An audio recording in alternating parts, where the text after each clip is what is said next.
Yeah, Munch's tits are the ones I want. He's got the nice nips. Munch has got badass tits over there. He does. I like solid B. Solid B. That's a good grade. That's a C cup. Adam's got little flabby titties where there's no. You know what he looks like? He looks like used to be a tit. Yeah, like a woman who's 89 years old and her tits got powder in it now.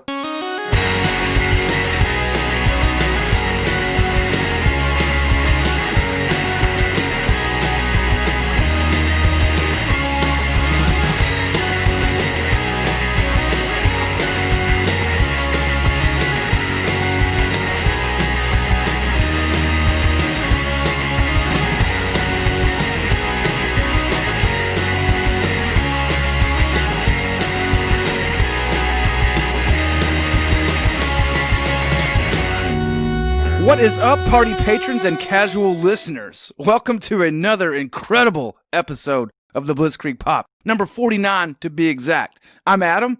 Alex. Munch. And finally, after 2 years and 50 episodes, we have managed to create a Facebook page just for the Blitzkrieg Pop.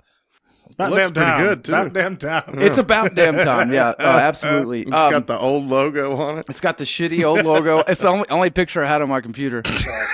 Give me the password to that thing. I will. I have to. You know what's bad? And this is on me. I couldn't make you an admin until I could remember my Facebook password. That's awesome. So I'll have to figure out what my password is. I know we've been over this. I know we've done this. You helped me hack my Facebook. I know you did. That's great. Munch is the go-to guy for that stuff. Oh, absolutely. He's our techie. Yeah, I'm like, hey man, my printer's not working. Okay. Yeah, exactly. Since we finally have one, you can go to facebook.com/that'sabutt.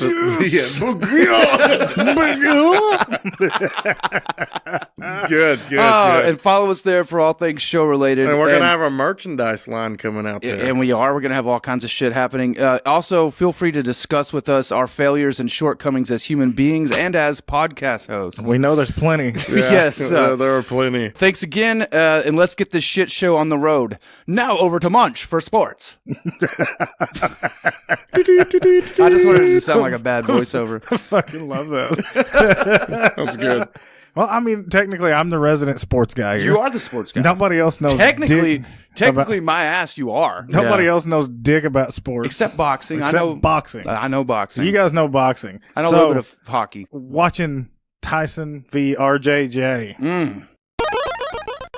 Yeah, we watched it. I really had a good time watching that. I had a really good time watching it, but that fight, the fight itself, I mean, I'm a Tyson guy. Everybody knows that. Yeah, we are. I expected Mike to gas out, and it didn't really happen. That's not what happened there. And I, as well as many people, thought that Roy Jones Jr. would let his hands go and really at some point in the fight. That didn't happen either. No, he just held Mike Tyson's arms. Yeah. I don't blame him. Tyson did a fair amount of holding, too. He did, yeah, I know. I expected there to be an explosion from one of these two gentlemen. Yeah. I mean, from all of the history that we've had with these two amazing prize fighters over the years. They are that. And to have essentially no explosion in any round from the 8 rounds that were 2 minutes apiece, and you end in a fucking draw. Mm-hmm. You know, what's sad is when a YouTube guy had the best fight of the night. Right? Yeah. But the real treat was to see Mike come Here's out the thing, and though. fight. Was it a draw? No. I don't think it was a draw. How would you rate the card? 100%. Like, that was not a draw. At best, Roy Jones might have won 3 rounds. And you're saying that unbiased? Unbiased, completely. Like, I like both of these guys. I agree. Of course, now, of course, I am a Tyson fan, but looking at it unbiased, Roy didn't throw that much. But a loss is a loss. He tied him up. He just kept leaning. And even in the first round, he turned to the ref. I got to hold him. I don't want him hitting me. Yeah. I mean, I don't blame him. And, I thought the plan would be, and I know we discussed this earlier, that he would hold him up until the last 2 rounds and then fight Let him. the hands but go. He didn't do that. No. Now, Mike did try to have some explosive spots. They just didn't connect. He's a hard guy to hit. Yeah, Roy Jones is hard to hit. one of the best defensive fighters Tyson of all time. had great footwork in this. He did. He really did. But getting tied up every 2 seconds, he couldn't let his hands go either. I tell you what, even in the tie-ups, though, he was laying into Roy's guts. And, He was pounding him. He's getting them little rabbit punches. You could see it. The way, at the end of the fight, Roy couldn't sit still. He's kind of bouncing side to side. And it's because he's hurting, man. I mean, that motherfucker was pounding on his And he ribs. said as much. And you know, of course, that a body shot, that's where you rock all that stamina out of somebody. He said that at the end. He said absolutely. true fighters know it's about the body shots. Oh, yeah. Yeah. I did like Mike saying, at the end, he said, everyone's concerned about me going the distance. They know I can knock someone out, but I wanted to go the distance. He did. Fighters got to go to the distance.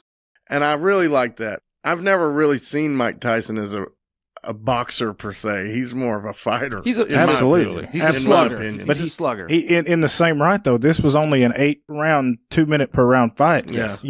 And he talks about going to distance. If he wants to show me that he can go the distance, I want to see 3-minute rounds. 12 I want to see 12 rounds. I agree. Yeah, And I think we'll get it. To me, the coolest thing was to see Mike Tyson be a good sportsman. Oh, absolutely. And to see him have overcome his personal demons and still channel the Iron Mike persona with the positivity. And not bite anybody. Yeah. Also, after he got hit after the bell, have a great attitude. He even hugged. And I know they were already buddies. Yeah, but, of course they are. This is not the Mike Tyson of old. I did love seeing him come out to the ring. He didn't even wait for his music to start. was just excited. And he was wearing his little butthead shoes. Oh, I love his butthead shoes that Zach Burnham wears every Tuesday. That with no socks, classic look, and those tiny little black shorts. Black shorts. He did look great though. Yeah, he did. He really did. I mean, do you guys believe age was a factor here? Yeah, probably. I mean, he's 54. I mean, I'm saying for both of them. Yeah, and of course Roy is 51. And I combined 105. Almost. That's I'll pretty be 30. fucking. I'll be 35 within the month. You don't say. I don't want to get hit either. I don't want to get hit by Mike Tyson, especially. But like getting hit in the body, that's really going to take it out of you. And then you combine that with his age, and he's been out of the ring for so many years, and like I get where the stamina would fall off. Sure, and we all wanted to see an explosion, yes. And it never happened. There were moments, but to say it was a bad fight would not be true. It wasn't a bad fight. I had the scorecard 7-1. I only saw Roy win like round 3, and that was it. And that's what I mean. Like that's why I'm saying, like, at best, maybe he won 3 rounds. I feel like maybe. I'm pretty sure that Vinny Pazienza was one of the judges. 80-72. That's bullshit. Well, there's no fucking way. You can go on YouTube right now and watch the fight where Roy Jones knocks the fucking shit out of Vinny Pazienza. I think Pazienza was scared to death to mark Roy bad on the scorecard because I don't know what the fuck fight he was watching. You know what I think happened? It's Mike Tyson's new League of Legends. Yes. And I think what happened is those guys probably had a gentleman's agreement that if there wasn't a clear knockout, then there was no winner. Maybe that's what played into Roy Jones tying him up for the entire fight. Maybe. Well, and the other thing, I think Roy was gonna fight until he got hit that first couple times. The other thing that I think happened there is that they didn't show the hit percentages. Yeah. And all that they didn't show any of that for the Mike Tyson. They fight. did not show any of that. And I think it was to save face for both of these guys. Yeah, no matter what was going to happen, and there's a little bit of pro wrestling influence on that. I really feel like they didn't show that so that you didn't know that it wasn't a draw. Yeah, exactly. It was nowhere close. Because there was no way that was a draw. We watched it as boxing fans, and typically Mike Tyson will lose on the cards. And you know what was awesome? But he didn't. In this fight, he should have won on the cards. The coolest thing for me is we got to watch it with Dad. That's what I was going to say. Watching it with Dad. And that, we watched fights with Dad on Tuesday nights and on Friday nights when it was Friday Night Fights on USA Network. And we would even go visit his dad and watch boxing with him. Yeah. And I think just to be at this point and being able to watch Mike Tyson again with Dad, it was epic. Yeah, that's what made it awesome. With my children sitting in there watching it. Yo, Addie watched the whole thing. Addie loved it. Mm-hmm. She might be a boxer. We don't know. Hey, you never know. My middle daughter Adeline, for the listeners, she really loved it. And she watches wrestling with me sometimes, but she's really about it being live. You know, the kids love this idea of live TV. I guess it's because they watch YouTube all the time. Yeah, they don't really like the live TV. That guy just got hit right now. They just can't, and they know that the pro wrestling is scripted. And I said, this is not pro wrestling. Somebody's trying to hurt. In pro wrestling, you're trying to protect the guy you're with. Sure, if you're doing it right, and tell a story. In this, you're trying to hurt the other guy. And absolutely, that's what's always drawn me to MMA and boxing in itself, is that it's this aggression, but these guys are still mutually respected. Yeah, that they like each other, but to a mild extent, that's not always true. Yeah, that's not always true. But there's professionalism. But there's professionalism, and just going out there and with the utmost respect, but also trying to kill someone. I love it. And Mike Tyson said, "I'm gonna hit him with bad intentions, even though I like him. I'm still going to hit him. I'm still throwing punches with bad intentions. I like that. That was great. But yeah, the highlight of the whole thing is watching it with our old man. Absolutely. Even with Jason Harmon yelling over his head. I love you, Jason. I love you, Jason. For me, I loved, like, I don't have a lot of sports people in my family. My dad's not a sports guy other than like NASCAR. My mom cannot stand sports. My older brother Wes a little bit, and Jesse very, very little to a small extent, but getting to watch it with some of my favorite people. You know, you guys, your parents, your kids. We're your boxing family. I mean, sometimes you just got to have a sports family. Yeah. So, and it definitely makes it better. I'm always impressed that Shara gets so into it. She used to love UFC. She loves the boxing. Yeah. I'm like, so I get to watch fights with you guys, and then I get to go watch football with Dwayne. Hey, there you go. Fucking love you, Dwayne. Game with Dwayne. Man, it was just awesome to see Mike. Now I hope that we get another video game. I'm sure we'll at least get more fights out of him. He said he was going to do more. Yeah, I mean, he definitely looked like he can do it. I think he's got another one coming down the pipe. I'm not sure when or what or who, but I think he's got another one coming. Yeah, hopefully it's Lennox Lewis. Oh God, I would love to see that. Because they're buddies. Can we get Buster Douglas? Oh shit! I think he retired instantly. I was in the living room of the house that I live in right now when Buster Douglas defeated Mike Tyson, and it was just stone silent. Yes, it was. After what they paid for that pay-per-view, I remember being like, I'm not gonna get into Dad's Cheez-Its tonight. I better not mess with the Playboys. He'll know they're out of order and he'll throw a fit. Fuck, Alex! You know what just dawned on me? You have an album that just came out. Yes, me and Joseph Queer and Cheeto May have the record coming out. Cheeto May? It came out last night, yeah. Is that Cheeto May? Chris May. Is he ever going to hear that? Okay. Can we make fun of him? Cheeto? Yeah, he might hear it. I don't know. Cheeto's great. He looks weird. I've never met. I was saying in the van, there's one of the singles out. This is Cheeto and a Speedo eating a burrito.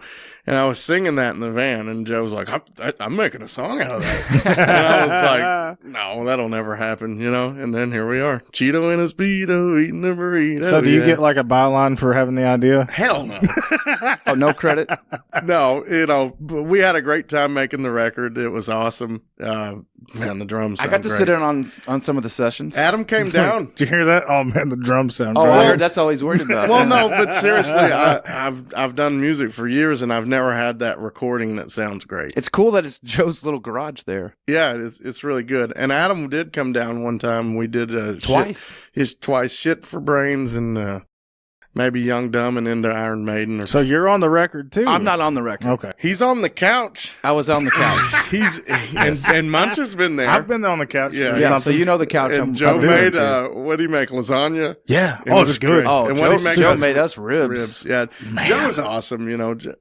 The Queers are always one of my favorite bands. Joe is awesome. I was gonna say the only reason I know Cheeto is because I've heard lots of talk about him. Joe talks about him. Constantly. In the song, Cheeto eating a burrito. Wait, Cheeto and a Speedo eating a burrito. It's like he's always on vacation, but he has no job. He's got big tits and he's a huge slob. I mean, I hear this stuff all the time. I think the first line is he rarely has money and he's never ever funny, and we doubt he'll ever get a job. He's always on Joe vacation. Went for the jugular. He's always on vacation and he's got no motivation, and we doubt he'll ever get a job. That's amazing. So where can people listen to this? I think it released last night at midnight on Spotify, and then now what was last night? It was November the 30th? No, today's the 30th. Okay, so that November was the 29th. So it's called The Queers Save the World. Originally, it has great art. Originally, we were calling it The Queers. Something about a clown.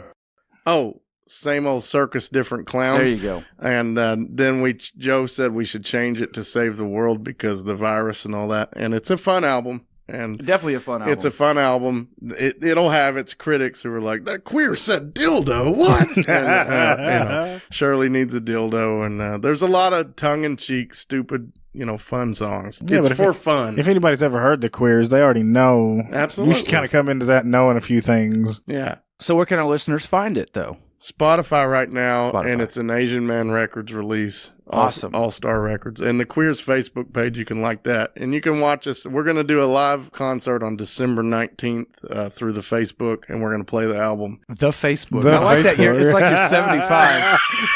It'll be on the Facebook. We'll do a concert on the Facebook. I was going to say the Facebook app. It's on the Facebook. I'm excited about it, man. I'm really excited. And the reason I mentioned the drums sounding good is, of course, I've always had some great sounding stuff, but the mix on this is really good. The songs are good. The mix is really. I've been privy and privileged enough to be able to hear it from its conception all the way to now, and it's a really great sounding record. And as a Queers fan, which you can't be, not a Queers fan to end up joining the band. I think it's the greatest album they made in a long time. I think it's a really damn good one, man. And it's a good one, and I've been in the band 10 years now, and this is the second new material album I've made, and we've done a bunch of other stuff. Yeah, but don't you have a cover album coming out too? Yeah, and we already recorded another follow-up album to that, and Joe already has songs for the next original. And that's what happens when a band that plays 200 days a year is stuck at home. Yeah, absolutely. But anyways, I'm real excited about it. I thank God for it. It's one of my favorite things in my life, so I'm excited about it. You guys check it out. The Queers Save the World, and it's on vinyl in January. Sweet.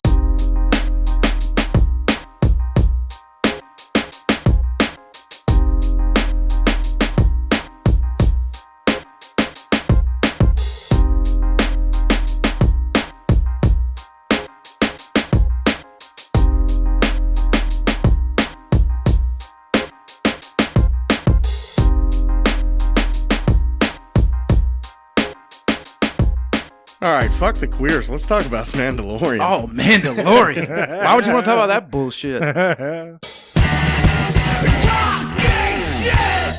Man, so a lot of things have happened. Now 2 episodes have aired since we last talked. And my boner's so filled with blood from the last one that I don't remember the one before. Oh my God. The one before it's where they raided the facility. Oh yeah, that was an epic episode. Yeah, it was great. I mean, he returned to Navarro. Dave?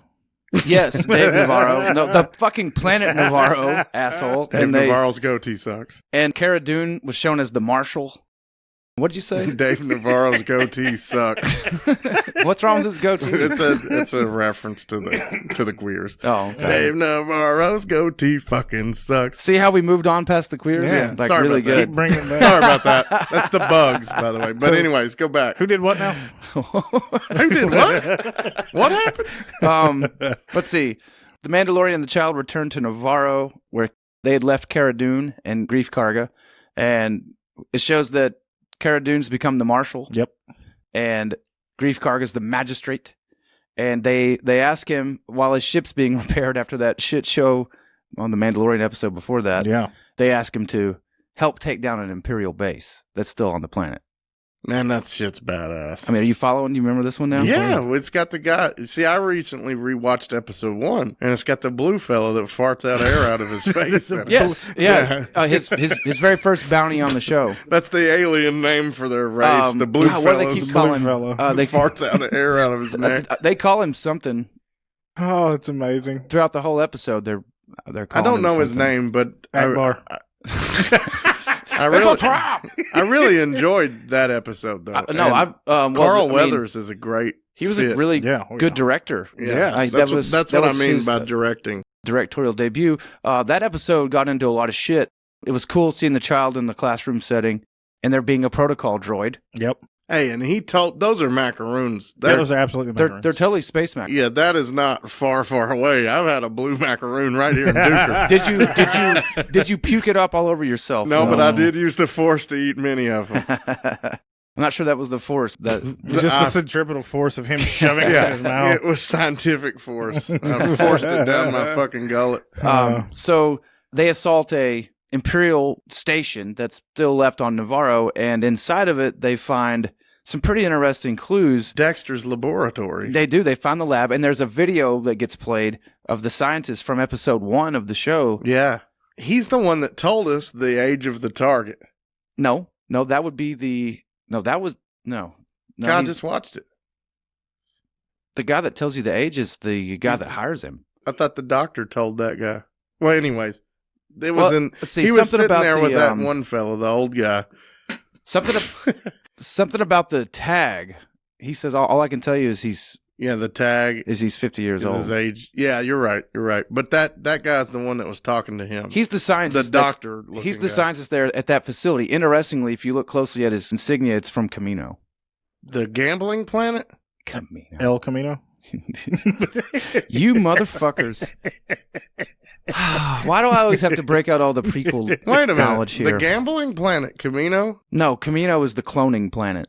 Oh, yeah. Didn't they just go to a gambling planet called Camino? Obi-Wan goes there and fights Jango Fett. Yeah. Obi-Wank. Camino with the big tall-headed aliens, El big Camino, long neck. and then Din Djarin goes back to Dave Navarro. I'm going down to Camino. They're going to Planet Chevelle next.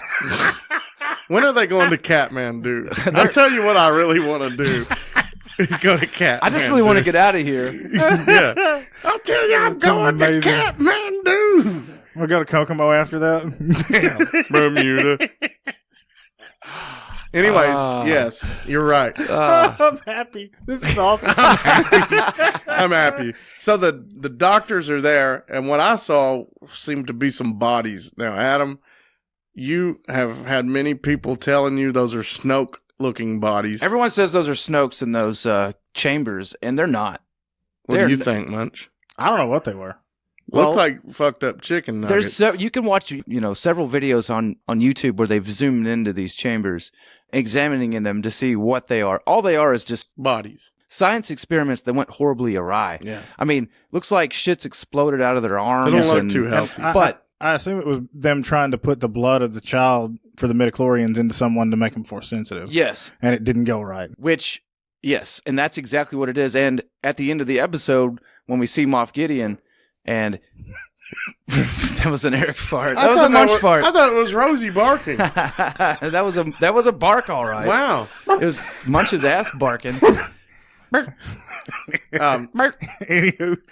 Anywho, at the end of the episode, it reveals the Dark Troopers, basically, hopefully, is what they are. And Gideon really evoking a Vader pose there. Totally. With the smoke and everything. Yeah, really cool scene. Then we kind of get into that those could be Dark Troopers who were based... I mean, they're from video games, from Jedi Outcast. They went through several projects. One of the projects ending in the creation of Darth Vader. Yeah, because that's the stuff that he wears. That's the technology that made him a cyborg. Yeah. Oh, shit. Yeah, they put a force-sensitive person inside that armor and you got Vader. And you got an army of Vader. Oh, fuck. It's pretty cool. Well, let's not move on to the next episode yet. Let's talk about this one. Okay. I loved when they broke into the facility. Oh, man, that was awesome. It had just a great vibe to it. I love that Mando just flies up. I was about to say, him just flying up and then, like, he's up there a minute and they're trying to open the door. Comes down. And then it's just it's epic. Fucking Stormtrooper. And then the door opens. Yep. I have nostalgia for seeing Stormtroopers. So just anytime I see the Stormtroopers, I'm happy. That was one of the high points of the Mandalorian episode. My boner, what did it have on it? A little Stormtrooper hat? Yeah. And my balls. What, helmet, hat, whatever. My balls were Stormtrooper helmets too. Wow, that's a weird But it had that black mesh on the shaft. Oh. I thought it would have been a speeder bike. Oh, damn. But anyways, it was a fun episode. The episode continued to affirm that scout troopers are useless. Oh, yeah. Coming down the side of that little mountain and they're just crashing. Cara Dune is super hot. Yeah, she's just badass. Yeah, she is. She's badass. That whole scene with the ship, but I believe that whatever that thing was called, the the little blue guy, as you called him, named what that little blue guy that farts out little his neck. fella. yeah, that Little fella. he named it like a Jexler or something. Yeah. I'm pretty sure I've seen those ships on Rebels. Something. Yeah, I'm pretty sure that they're like the armored troop transports they use. Well, I like that she could take that thing and jump it completely off of the platform and land it okay. Oh, well, on And top of his speeder. On top of his speeder and not damage it to beyond mobile. But they can't drive a speeder bike down the side of a mountain. Well, that's because they're scout troopers. And I didn't one of them wreck as he was more shouting. than one. Yeah. They're kind of like a red shirt in Star Trek. Like they're going to get completely fucked up. expendable. Yeah, they're completely expendable. I am saying this for the audience and for the sake of talking about He's about to drop some kind of awesome point. Watch the vein. it. Pump your brain brain. Pump your vein break. I said pump your brain vein.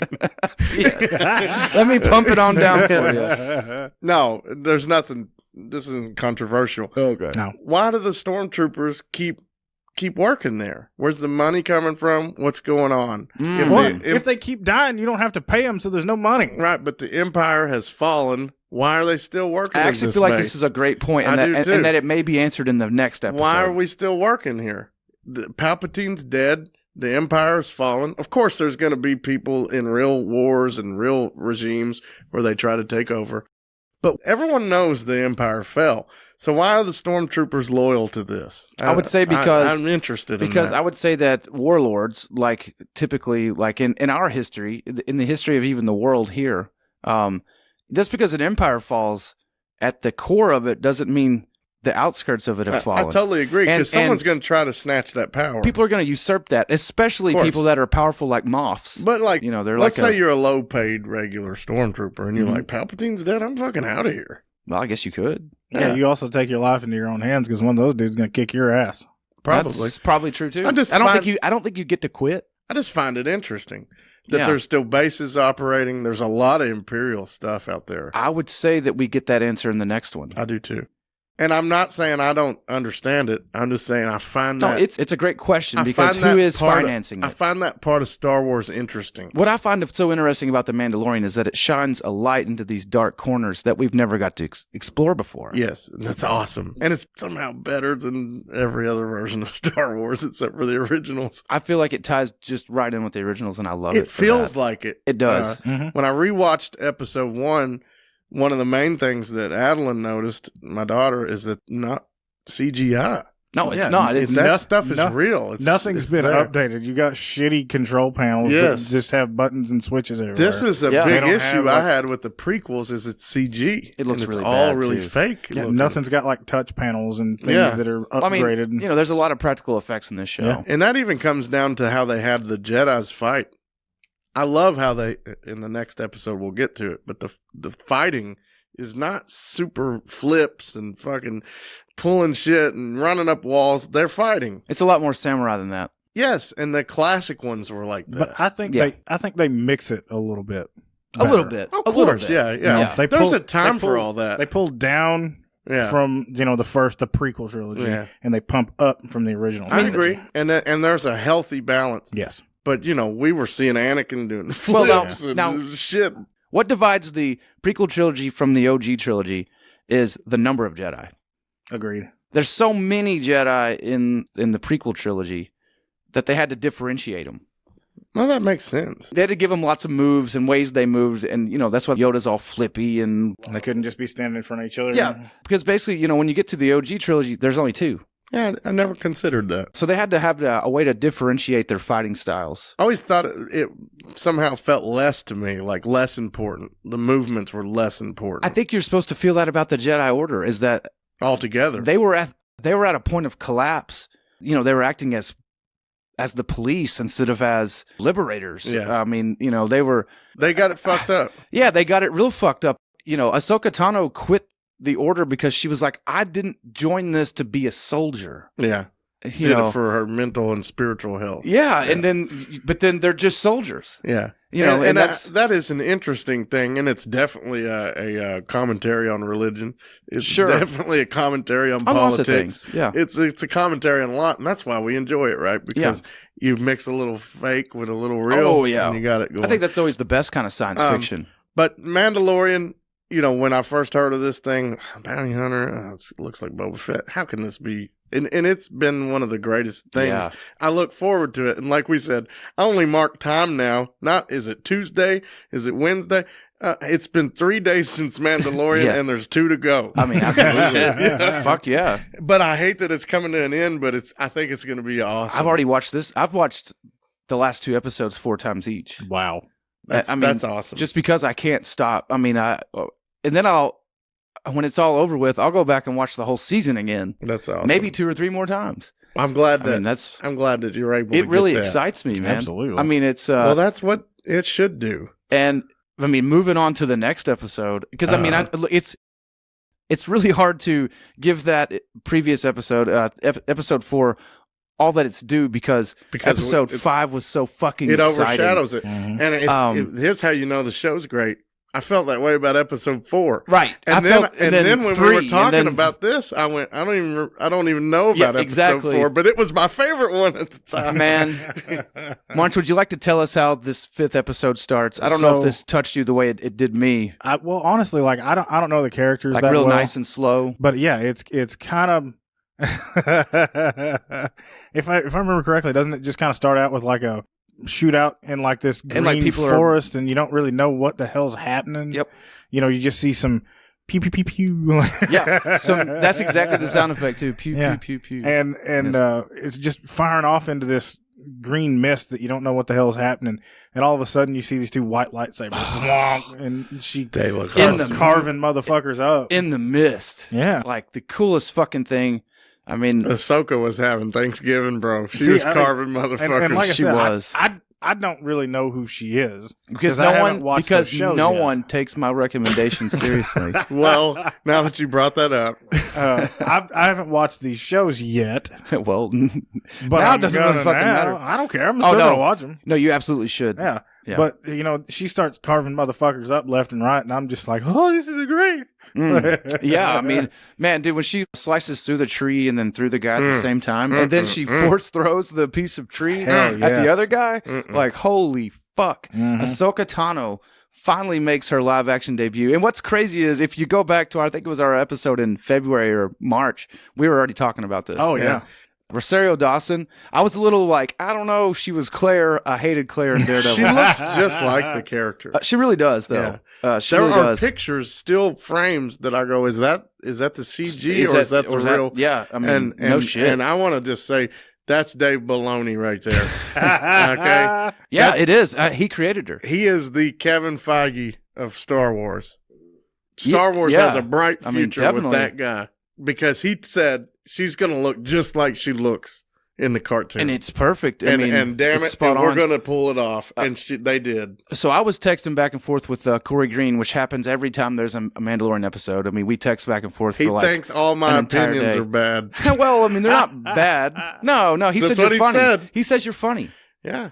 Yeah, he says you suck. That's what happens when you're a... you suck, but you're funny. That's what happens when you're a leader, not a follower, Corey. My God. You say things that ruffle feathers. Excellent. I'm playing, man. Anyway, he convinced me to go back and watch this. At least I went back and watched the last 4 episodes of Clone Wars, because it's all about Ahsoka.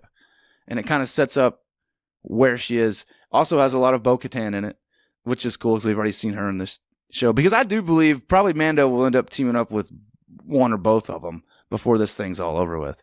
Sexually, or maybe just keep that helmet on. He can't take off the helmet. Yeah, but as long as he puts a hat on the other. Oh wait, he can decide he's not a zealot anymore. And that's true. They don't need to do that because he's got a mustache. But it could happen though. Oh my God, what is with the mustache? It can eventually happen. Anyway, the point is, Corey convinced me to watch that. I highly recommend the last 4 episodes.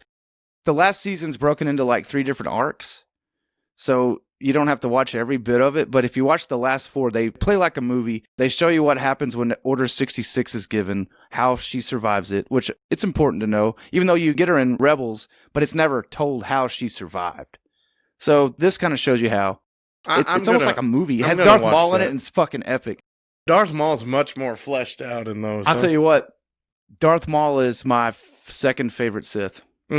That's saying something. I mean, he's the shit. Like when you have such great choices, like like Darth Tyrannus. Hey, that is a great name. What a great name! Is. Yes, great name. Well, what about Asajj Ventress? That's the girl. That's the bald girl. Asajj Ventress. I don't know what you said, little kid. Yeah, but I love it's the bald girl. The bald girl. I knew it was something Ventress. She's in Clone. There's a lot of great Sith. I mean, I guess there's not, but I do think Darth Maul gets so much awesome play in those animated shows. I mean, I feel like Darth Maul will be in one of these shows. No. You don't think so? No. He got his shit pushed in by Obi-Wan, didn't he? Watch Rebels. Yeah. That's all I can say. So they did that expanded universe stuff where he had the fake legs. He's wearing this band around him that holds him together. I mean, he's got like a... so he got down to the end of that hole and went, there's my legs. Damn. I don't know where we were going, though. I'm kind of lost. Yeah, fuck. We were talking about Ahsoka. Yeah. I want to make a point then. We can start right there. I love that when Mando lands there with the child and he goes through and into the gate and he sees all the people in poverty and everyone's hurting. But then they're like, the magistrate wants to see you. And he goes in there. It's all lush and there's water and stuff. It's a samurai garden straight the fuck up. Totally a samurai garden. I like that they showed just how shitty the magistrate is. Yeah, the dichotomy of that area. And I know that the Ahsoka referenced that at the beginning, but you didn't know what she was talking about. And I love that she's like, you got a day, you know. Oh, yeah. But you see the people, the prisoners and stuff. And Mando goes in there, and he's kind of looking around, and he's trying to get information. No one will talk to him. Mm-hmm. He finally makes it to the magistrate, and then she's like, I want you to kill someone for me. And that she has no idea that he's actually there looking for her. Right. That's what I said to Shara. She's going to hire him to fucking kill the Jedi. Yeah, that was 100% evident pretty early on.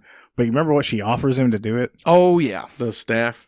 The spear made of pure Beskar. Yeah, it's awesome. Now, I think that'll play an important role later on in the season. Yeah, when he kills Moff Gideon with that motherfucker. Possibly. I do know that Giancarlo Esposito said that he, trying to be not spoilery, but he said he broke at least 8 Darksaber props in this season. Wow. This season? Yes. This season? This season. But isn't he filming the third one? Yes. So is he talking about that one? No, he's in season 2 is what he said. Season 2. I thought he said this. That's why he's fighting somebody with it. Yes, absolutely. He whooping somebody's ass. He's trying. So I do think the Beskar spear will absolutely matter. What I love about Mando is he never agrees. Yes, that's the best part. He says he'll go check it out, but he never agrees that he's going to kill her because he's not a guy to go back on his word. Also love as he gets out of the gates of the city, that one boner's with him from the Alien movies. He's from Terminator. Oh, yeah. It's fucking Kyle Reese. Sorry about that, Kyle Reese. That one boner from Terminator. Fucking Kyle Reese, man. And he looks at the child and he's like, that? what is that? And he's like, it gives me luck. I keep it around for good luck. I just liked it how... He plays it off. When I was watching the Disney gallery thing about Mando, and they were saying at times when he moves his head or he's quiet is him emoting. Definitely. And I, after watching that, I pick up on all his little little emotions. Yeah. Because he clearly didn't like that dude looking at the child. No, he kind of like moves to, he's that's why he lies too. Like, I'll just keep it for. He kind of has the child tucked back. Like under looks so fucking cool though. He's kind of under his cape. Gosh, way cooler than Boba's ever been. Way deeper. I winked. It's just a lot deeper of a story. So when we get into the woods and he's looking for the Jedi. Yeah. One of the coolest things that I've ever seen in Star Wars is how she straight up attacks him, and we finally get to see the Beskar used to block a lightsaber. I want to take you back just 1 second. Okay. I want to go back to the point to where the Razor Crest lands, and we'll jump right back to where we were. This is part of what makes me understand that Dave Filoni's in charge. The deck comes down, and it's showing this ruined planet, dead trees everywhere, and there's creatures in the background that are like trying to eat at the wood. Foraging. Yes, and that right there. Building worlds. That universe building right there, that world building, is what makes me understand that Dave Filoni is the guy. Is in charge. Because that is straight out of the cartoons. You'd always see random creatures that are just going about their lives. But he's just listening to him talk. He is a George Lucas fanatic. Absolutely. And he watches all the stuff that George has done. And I guess they're pretty good buddies nowadays. Yeah. But George hired him personally. But it's like the creatures and all of it. And the because you can imagine maybe not in the correct hands, that could have just been a dead forest and there would be nothing in the background. Right. The creatures, the foliage, everything about it. So when he's looking for Ahsoka, he thinks he hears something, but he brings up the binoculars and he sees one of those creatures. And he's like, it was a false alarm. Yeah. And then she comes out of the trees at him. Right. Man, when he puts his gauntlets up and blocks the lightsabers. I was like, we've been talking about this since I was 12. Blocks the lightsabers. You can block lightsabers, and I'm like, that's bone with shit. Beskar steel. You know, yeah, and her white sabers look so good. Oh my God, yes, they do. Now, are they both the same size? Because it always, like the whole time, I was just staring at them, trying to figure out. It looked like one of them was smaller than the other. One of them is short. Looks different. She has, like a samurai, one's short, one's long. Yeah. Okay, so the length is different. She has a short sword, a long sword. I thought just the hilt was different. It's both. Okay. You know, it's like how a samurai carried two, and one was short and one was long. That's cool. I'm pretty sure she actually fights like Musashi Miyamoto, like the two. It kept fucking with me. I wasn't sure. I had to bring it up. I know that in the show, in the cartoons, that she absolutely carried two different sizes. That's cool. I want to also agree with Munch. I don't know much about Ahsoka Tano. Mm-hmm. I'm not the world's greatest. I don't know everything. I know who she is because I've seen the cartoons and stuff, but I didn't know a whole lot about her. So what do you think about this as an introduction to her, Munch? I thought it was fantastic. Come out knowing that she's a fucking badass. Oh, absolutely. She is that. She was trained by Anakin. Right. Who is a bad motherfucker. Who actually influences her decision in this episode. Yes. Not to train the child. Yes, I thought well, we're not there yet. We're just about there, yeah. When she sees... Oh, he says, I've just came to talk. She goes, hopefully about that. Hope about that. Yeah. And as we know, she knows Master Yoda. We said that on this podcast. Yes. It might have got deleted. I don't know. But we were talking about Yoda. Well, we got kind of heated. I took a lot of the actual arguing out. I was like, they're going to have to mention Yoda, damn it. Yeah. But anyways, it's cool that she's just sitting with the child. And they're not talking really, but they're making faces though. But the best thing is you look off and she keeps looking over and Mando's just pacing. He's just pacing. Oh, he's nervous as fuck. He's nervous as a whore in church, just hoping that she's not going to fuck with the child. Yeah, because he's not about that He life. is invested. And that makes me love Din Djarin so much. You know, you mentioned how he moves with the helmet on and you kind of get what he's saying. Like when he's sort of listening to their interactions, he's even like nodding at the child like, come on, tell her. Yeah. I mean, like he's even like, I love it. You know, motioning like, come on, you know, do what she's asking, you know. It's so do the thing. It is so good how they've set up their relationship. Yeah. But you know, I'm a big Jedi fan, right? I was never a fan of the Wars. I was always a fan of the now this is the spiritual Wars, shit. But this is the Wars. Well, I know that, but yeah, I was always like about the Sith and the Jedi. Sure. I like the spaceships, but I'm about that interpersonal struggle on the, you know, the black and the two white. Different things. Yeah, and it's so cool. That's what's great about Star Wars. Mm-hmm. So for me to get this in this episode was great. I'm very invested in the child. I don't know who wants to say his name. I think, and I made a post on our new Facebook at That's a Butt. Facebook.com/That's a Butt.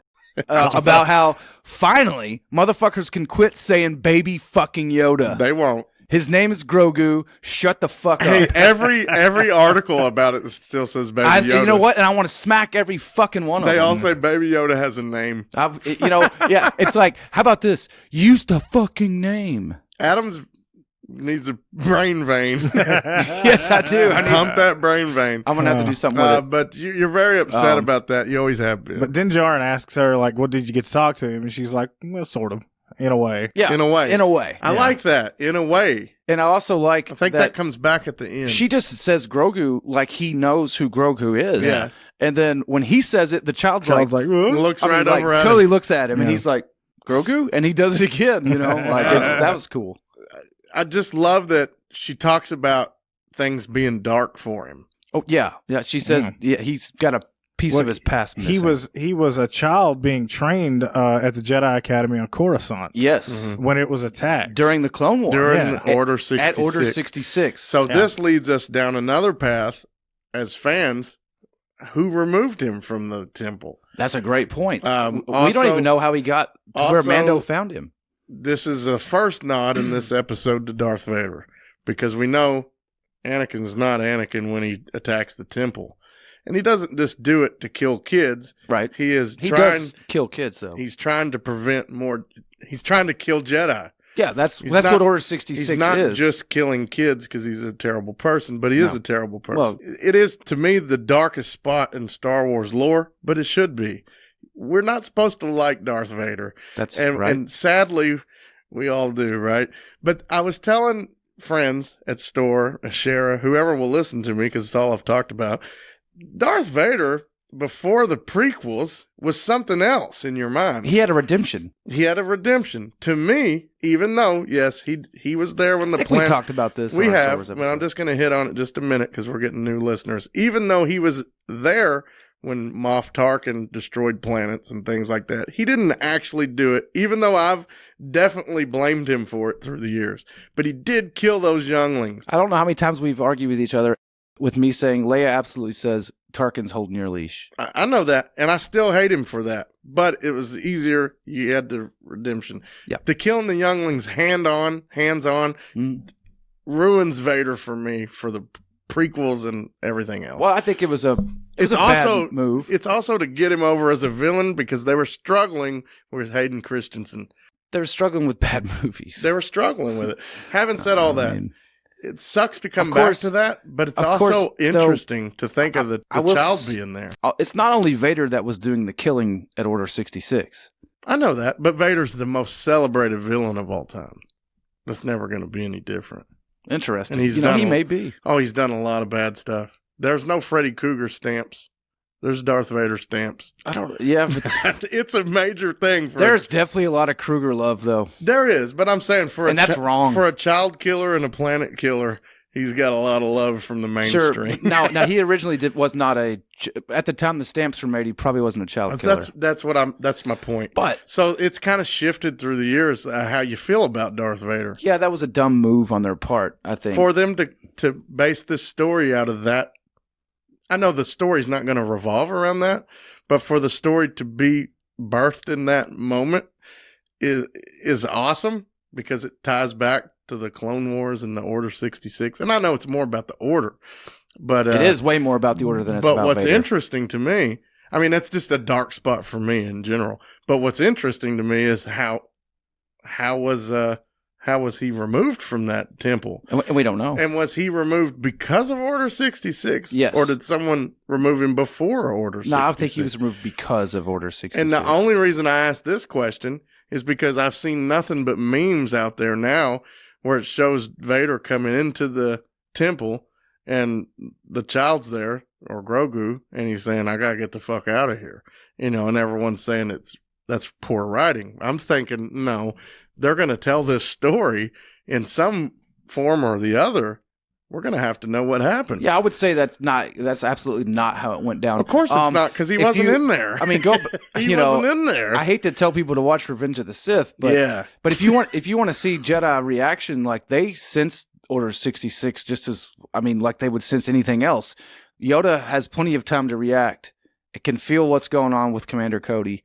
It's not like Jedi were just completely blindsided by this. Some of them were involved in fighting at the moment that their clones turned on them, but they didn't necessarily just shoot everybody in the back. I mean, someone could have had enough of a precognitive notion of what was going to happen to hide him, or send him off in a pod, or and I want to touch on something Munt said in the last episode, and you said you got messages about it, where I said that Yoda said he was 80 when he started training Jedi or training as a Jedi. Yeah. That's up in the air.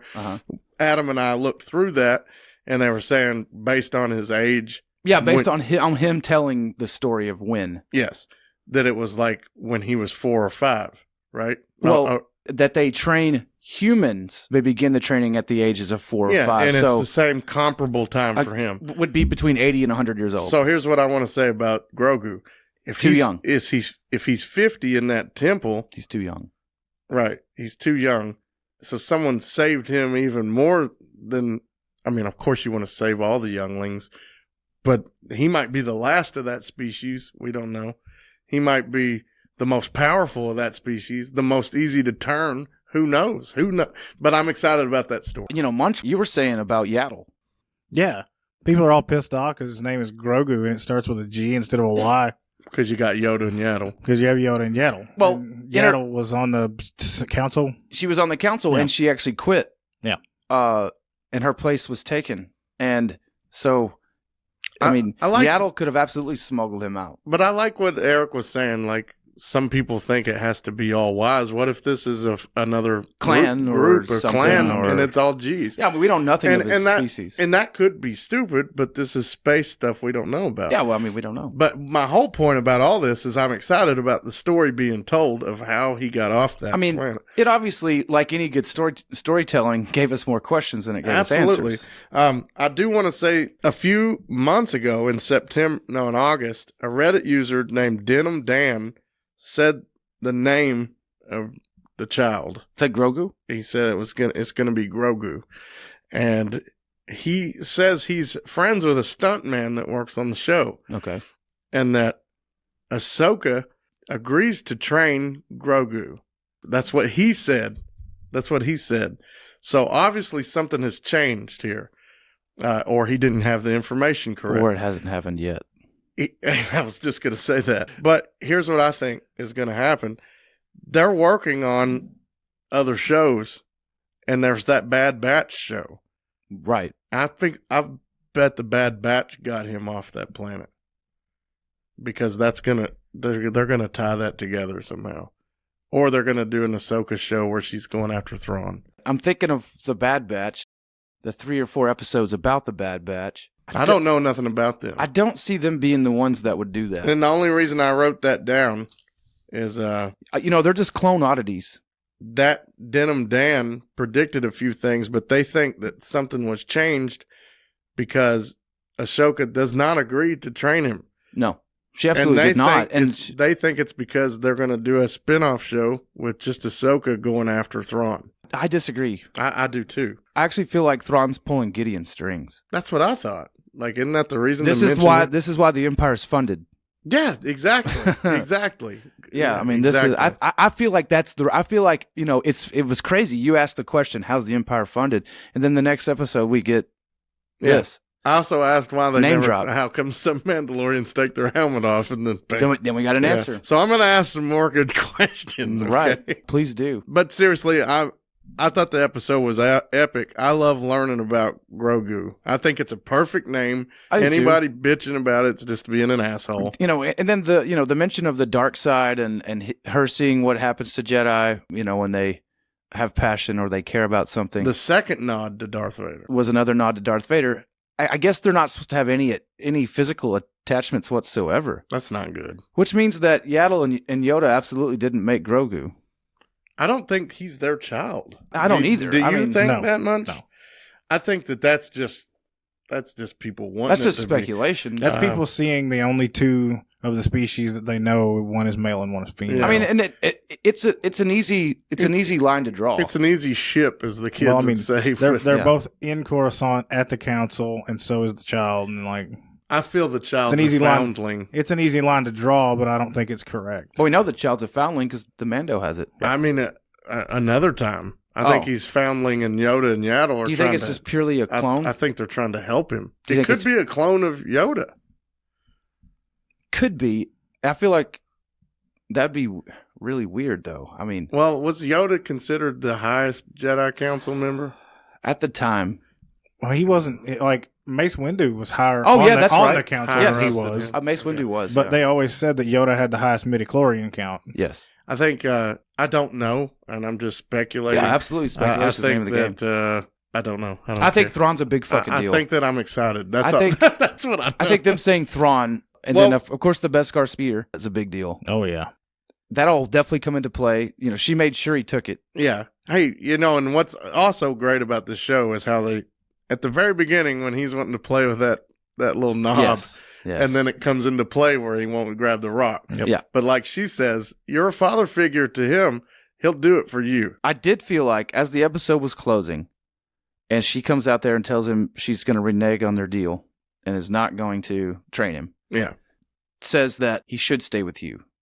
And as Mando turns around and walks him up the ramp into the ship, Ahsoka's smiling because her and Grogu are still communicating. They already confirmed as much that they're talking in a way. Yes, and so they're still talking, and she nods like you're welcome. Yeah. Because I mean, that was one of the most awesome parts of the whole thing. Now, my favorite thing also was when they're talking about his memories and then it turns dark. I'd never considered the little guy to be scared or have fear. I mean, I thought about it. I thought about it, but not in the way that Ahsoka's talking. She even says he repressed his abilities for so long to protect himself that he doesn't totally remember how to use them. Yeah. Which I thought that was crazy. It's kind of like a kid who doesn't get messed with. They lose developmental things. Sure, yeah. Well, he's even doing it to protect himself. Even more than that, he's actively saying, "I don't do this." Yeah, exactly. It's very cool. Very cool to get those moments with Grogu because he's been a major mystery. And finally, he's got a name. But the mission statement that you're going to take him to now a Jedi temple. That's my favorite Star Wars stuff. I'm pumped. Lots of speculation that he's going to reach out and either communicate with Luke or Ezra. No, it won't be Luke. I keep telling you guys, and this is what I believe. He's going to reach out and he's going to find somebody, and they're going to make up somebody for him to find. Yeah. Okay. I think Munch is right on with that. Now, my geek boner wants it to be referenced to Luke. Ezra would be second. Ezra was cast though, wasn't he? No. That was all smoke and mirrors. Maybe he finds Leia. Well, she is still alive at this point. I mean, I think that those things make it interesting. Where if I'd never seen an episode of Mandalorian and know how they care about the lore, I'd go, of course they're going to reach out to Luke. but I think that's too on the nose. It's too on the nose, yeah. She also says it's up to a Jedi to respond and come looking for you. Yeah. Exactly. I do think I don't think Luke's looking for I think you can easily have Yoda respond to him because you don't have to have an actor. Yoda's dead. Yeah. I don't feel like that's the way it's going to work. He can as Force Ghost. That's what you do at a Jedi temple. That's true. I mean, Yoda could show up as a Force Ghost. I think they're going to have a person, some being show up. Well, let me say why I think that. I don't think someone's going to show up and go with the child. They're never going to split the Mando and the child. She just said it would be up to a Jedi to decide to come looking for him. Yeah. Okay. Well, that makes sense then, what you're saying, Munch. Because what I'm imagining is you go to the Jedi temple, you have a vision. To me, that's a Force Ghost. He can't enter the temple. She said take him to the top of it. Yeah. And put him on the seeing stone so that other Jedi could see him. Cool. So it doesn't actually, no one's going to teleport? Yeah, no one's going to teleport. They'll have to come looking for him. I'm not talking about teleportation. Well, I know what you're saying. I'm not. Yoda could talk to him if he wanted to already. Potentially. Yeah, Force Ghosts can do that. But, Force Ghosts don't seem to show up to people they don't know. Agreed. I mean, they don't. I've never seen them do this. I don't know about that. Who? I'm saying I don't know. Anyway, it could be any number of things is what we're saying. I think that it's never even going to get that far, or it may take a while. What I think is someone's waiting in ambush there. Well, hold on. We missed something big. Episode 4, there's someone gets on the Razor Crest and puts a fucking tracking beacon on it. Yeah. So when he goes to the fucking... I mean, Gideon's tracking him. I know. When he goes to the Jedi temple, they could follow him. They're already following him. Yeah. I wonder about that. Because sure, they know where he's been, but they don't always necessarily know where he's going. That's true. That's true, but definitely. But also, going back... Couldn't you just follow him? Yes, and I know you guys haven't watched Rebels, but the Sith know to be at temples. They know Jedi come to them. They can wait as long as they want and be sustained by hate and just wait for someone to show up. Do you think there'll be a Sith presence in this? If they're going to start bringing in Jedi, then yes.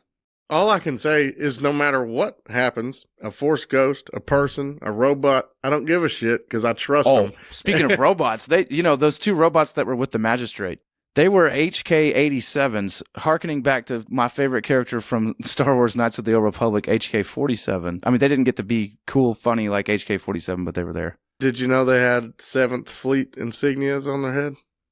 Thrawn. Yeah. Those are Thrawn's. Oh, badass. Well, she works for Thrawn. I mean, that was why Ahsoka was there. I know. One other thing, I hope we see more Ahsoka Tano. And we may. I don't know. Probably not right away. I think they'll eventually be a team. The show, I was going, well, she's going to go with them. That's what I thought. That's not how the show works. I know. And that's why it's awesome. Really, it seems like in the last couple episodes, everyone that guested in the episode will team up with him at the end. Oh, yeah, that's how season 1 was. That'd be a great season finale. Yeah. That's true. Actually, that'll be when the child gets stolen. It has a pattern. The show. I mean, he gets somewhere. He's on a mission. Someone needs his help. He goes off that mission. He does that mission with them. Then he comes back to his regular mission. Yeah, that's the Western thing. Yeah, it's got a bit of a template. It's got a template. You can almost guess what's going to happen. That's the serialization type. I love it. I think it's storytelling. Awesome. Yeah. So who knows what kind of bullshit hijinks he's going to get into. So looking a little bit forward, because I know that we still got a few episodes left of this season. Yeah, 3. Do you think that's where season 3 is going to go? Somebody's going to get the child and he's going after it? I feel like that's going to happen at some point. They've teased it so many times. They're going to have to shit or get off the pot with that one. I mean, of course, I think how would you get Moff Gideon over truly as a villain if he didn't actually take possession of the thing he's after? Well, if he's working for Thrawn, he's not the guy. Well, there's so many places you can take the child before you find what you're looking for. Yeah. Thrawn is that. I agree with Munch. I feel like honestly, he's going to reach out and there's nothing going to be anything, and they'll be done with that story. What if Grogu doesn't want to reach out? That's what I mean. Yeah. Well, maybe he doesn't want to, does, and nothing happens. Whatever. Same result. He's not leaving Din Djarin, and it'd be cool to have unless he gets taken. Be cool, yeah, of course. But then he can get him back. Whatever. Mm-hmm. Be cool to have. I don't want him to go off and try to go with Luke or fucking Ezra or this that's or not that. What's happening. That's never going to happen. No, that's not what's happening. And what's going to be cool is you got a fucking feared bounty hunter, a Mandalorian, rolling with a fucking rare Force user. Yeah, it's going to be awesome. That's what we want. Is their serialization of their story. I don't want him to go with Ezra or whoever he finds or whatever he finds. So they're not going to do that. Maybe. I don't know. I would say to you saying that Moff Gideon's not going to be the main villain and that it'll be Thrawn. Thrawn is way too big for the Mandalorian.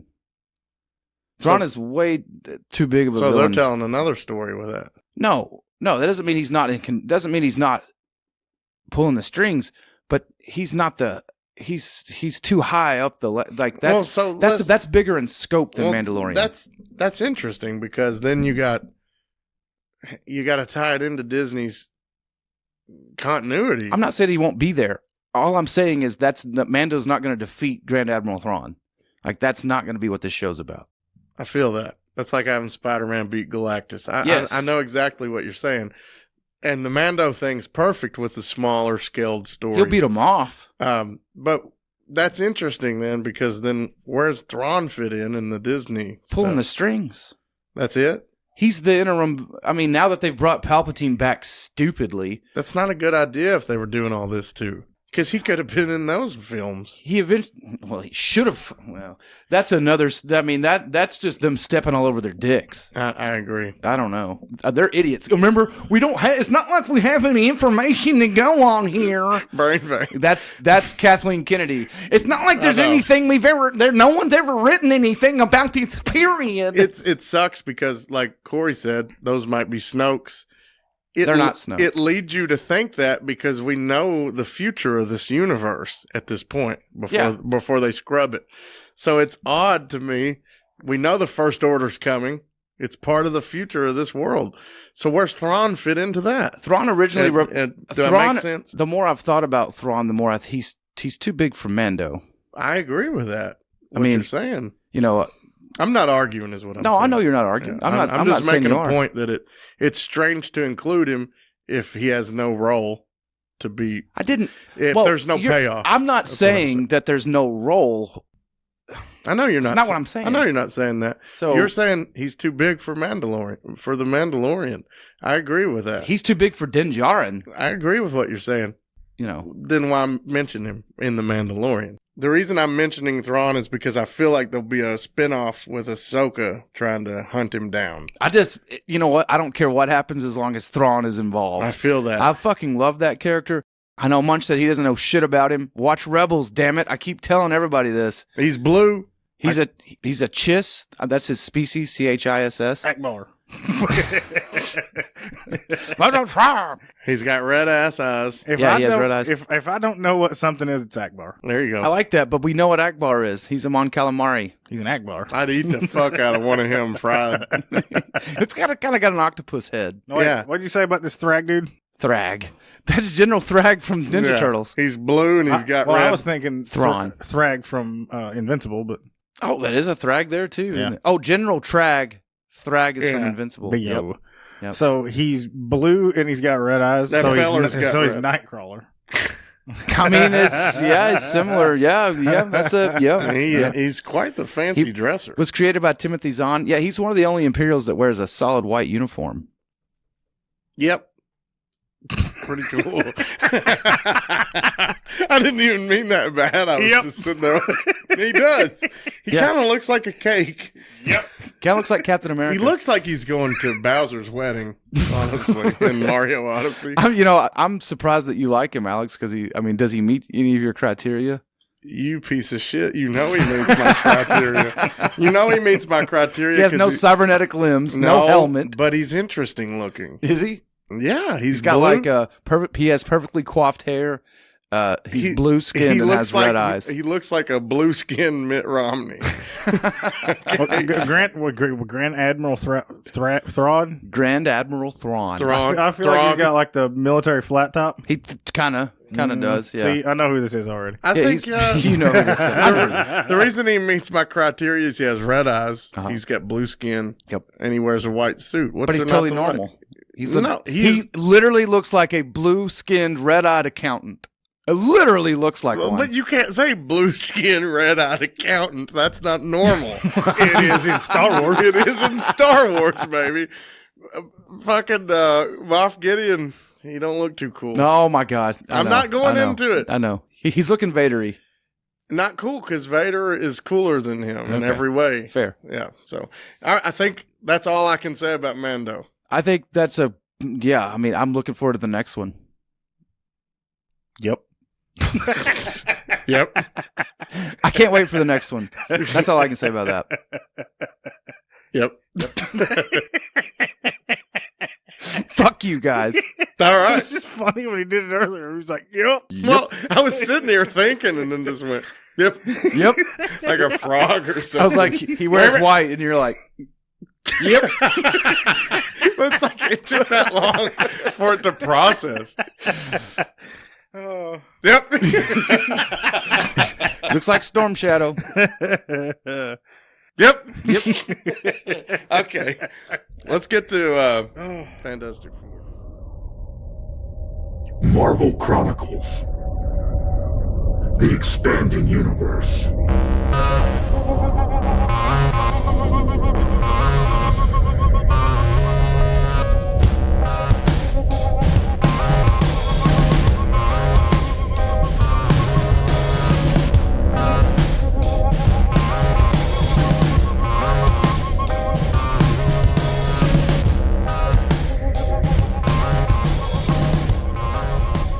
All right, welcome back to our feature, which we lovingly call Munch versus the Silver Age, where we make our dear beloved friend Munch read Silver Age comics that he absolutely hates.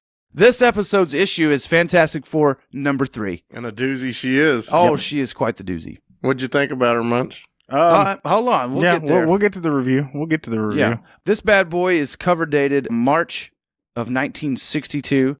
Story by Stan Lee, art by Jack Kirby, inked by Saul Brodsky. Cover by Jack and Dick Ayers. Yeah, covered by Jack and Dick Ayers. My man. Interestingly, I found an unused cover for this issue that I posted on our Facebook.com. That's a butt. I just love saying it. Never gonna get me to not laugh either. Oh, it's fucking fantastic.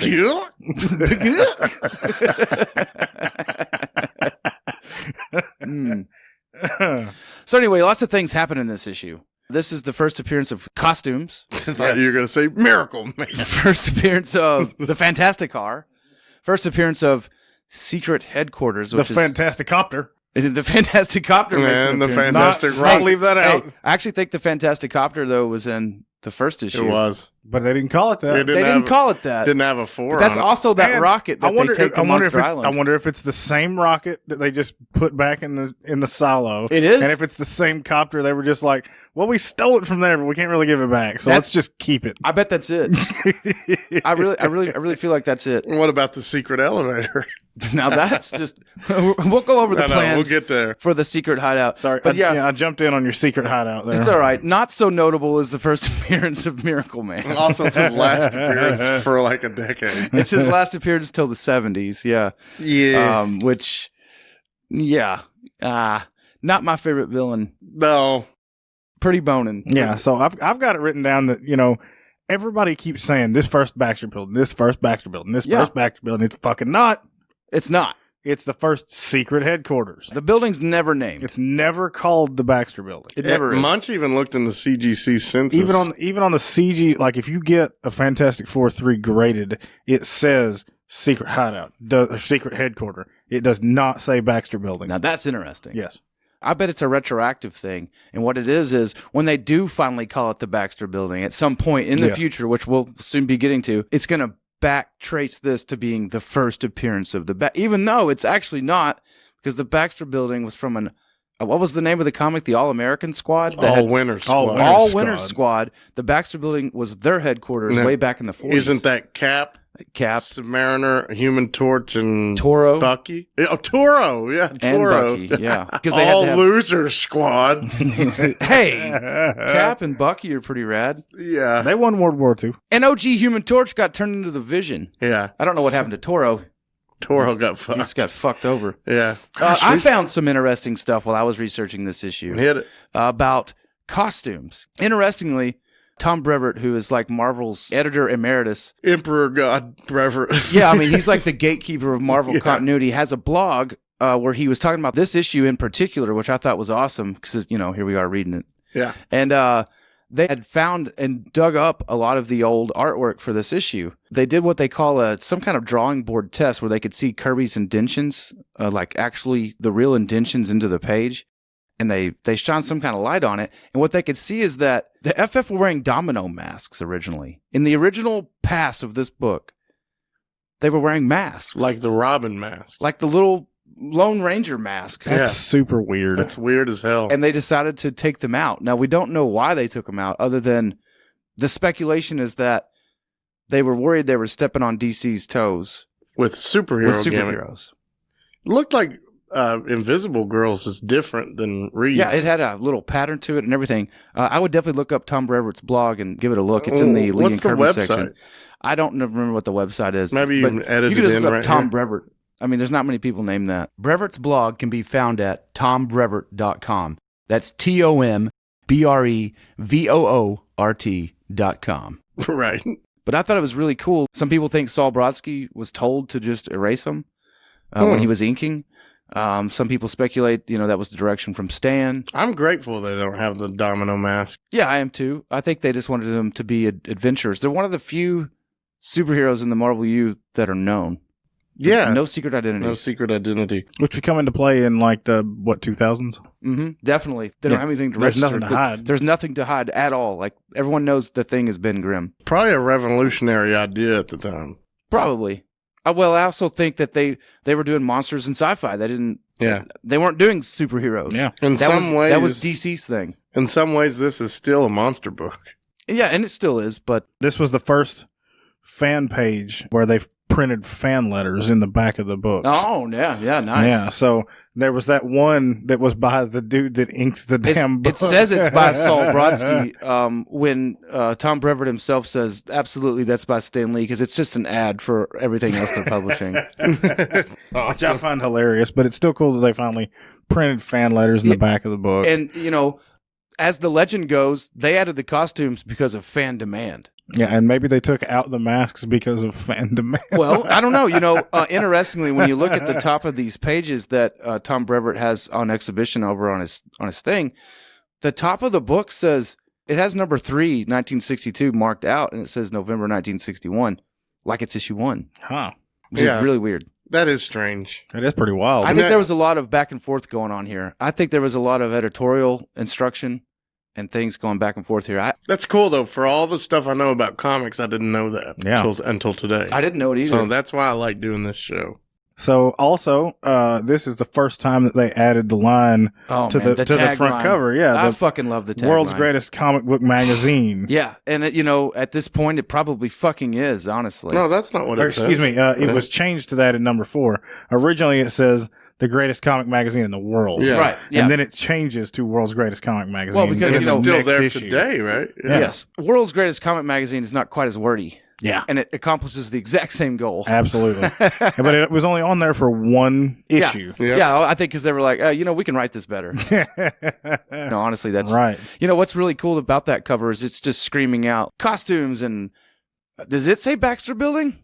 No. Yeah, okay. It's saying Fantastic Car. In this great collector's item, which is something noted on the cover. You'd only hear in the 90s. You would think. I always tell people, if it says collector's item on it, it's shit. Not true. This breaks that rule. Yeah, not true. In this great collector's item issue, you will see, for the first time, the amazing Fantastic Car, the colorful new Fantastic Four costumes, and not to be outdone, other startling surprises. Okay, so no Baxter Building. No Baxter Building. Also, learn of the secret of the Fantastic Four's skyscraper hideout. I knew it said something about it. It's at the very bottom, sorry. Skyscraper hideout. Skyscraper hideout. Hard to be secretive when you're flying a car into a building. I was just about to ask, what do you guys think about the Fantastic Car? Ah, it's fucking dumb. I don't like it, but I love it. I love it. It's so fucking... It's so dumb. It's so fucking dumb. It's awesome. I love it because it's dumb. I love that it breaks into 4 pieces. And they drive them around. That's hilarious. Separately. Because in one shot, they're all sitting. And then whenever they break apart, everybody's standing. Yep. Yeah, you're right. And It's like they couldn't decide what they're going to do with it. You can just drive it around. Also, it's like a one-person like a shopping cart. Well, also, they have the Fantastic Car, but they also have the Fantasticopter. Yep. That do exactly the same thing. And they have magic missiles, too. Don't you think that they would ride in the Fantastic Copter for safety instead of this thing that clearly has no seatbelt? Yeah. Well, the only thing I can come up with is there's more seats in the Fantastic Car. I mean, and they can go their own way. This is just go your own way. This is just a speeder bike, a speeder thing from Star Wars. Absolutely. How awesome is it, though? The FF are prone to arguing. Oh, yeah. You have a vehicle that can literally be tugged in 4 different directions. Yeah. No wonder it comes apart. It's made out of Legos. Because they're all steering. Yeah. I mean, except for Johnny. Johnny can just fucking fly. He's fly. flying I don't on the understand cover. it. I know, he can just fucking fly. He has 2 left hands, right? Absolutely. Yeah, that was the other thing I was going to say about the cover of the issue, is that if you really pay attention to really look at it, Johnny has 2 left hands. That right hand is totally a left hand. I'm looking right at it, man. It was actually noted in a letter that they printed in the back fan pages in issue 5. Oh, that's big. That somebody brought it up to them. Now that's cool. awesome. I really dig 5 that. is the first Doctor Doom. Can't wait to get there. Whoop, whoop. So I hear that's trending because of that letter in the back of the book about that. We don't say Marvel on the cover just yet. No, we still don't. It just says MC. Yeah, and also, first one to be changed to 12 cents. Oh, the first 12-cent price.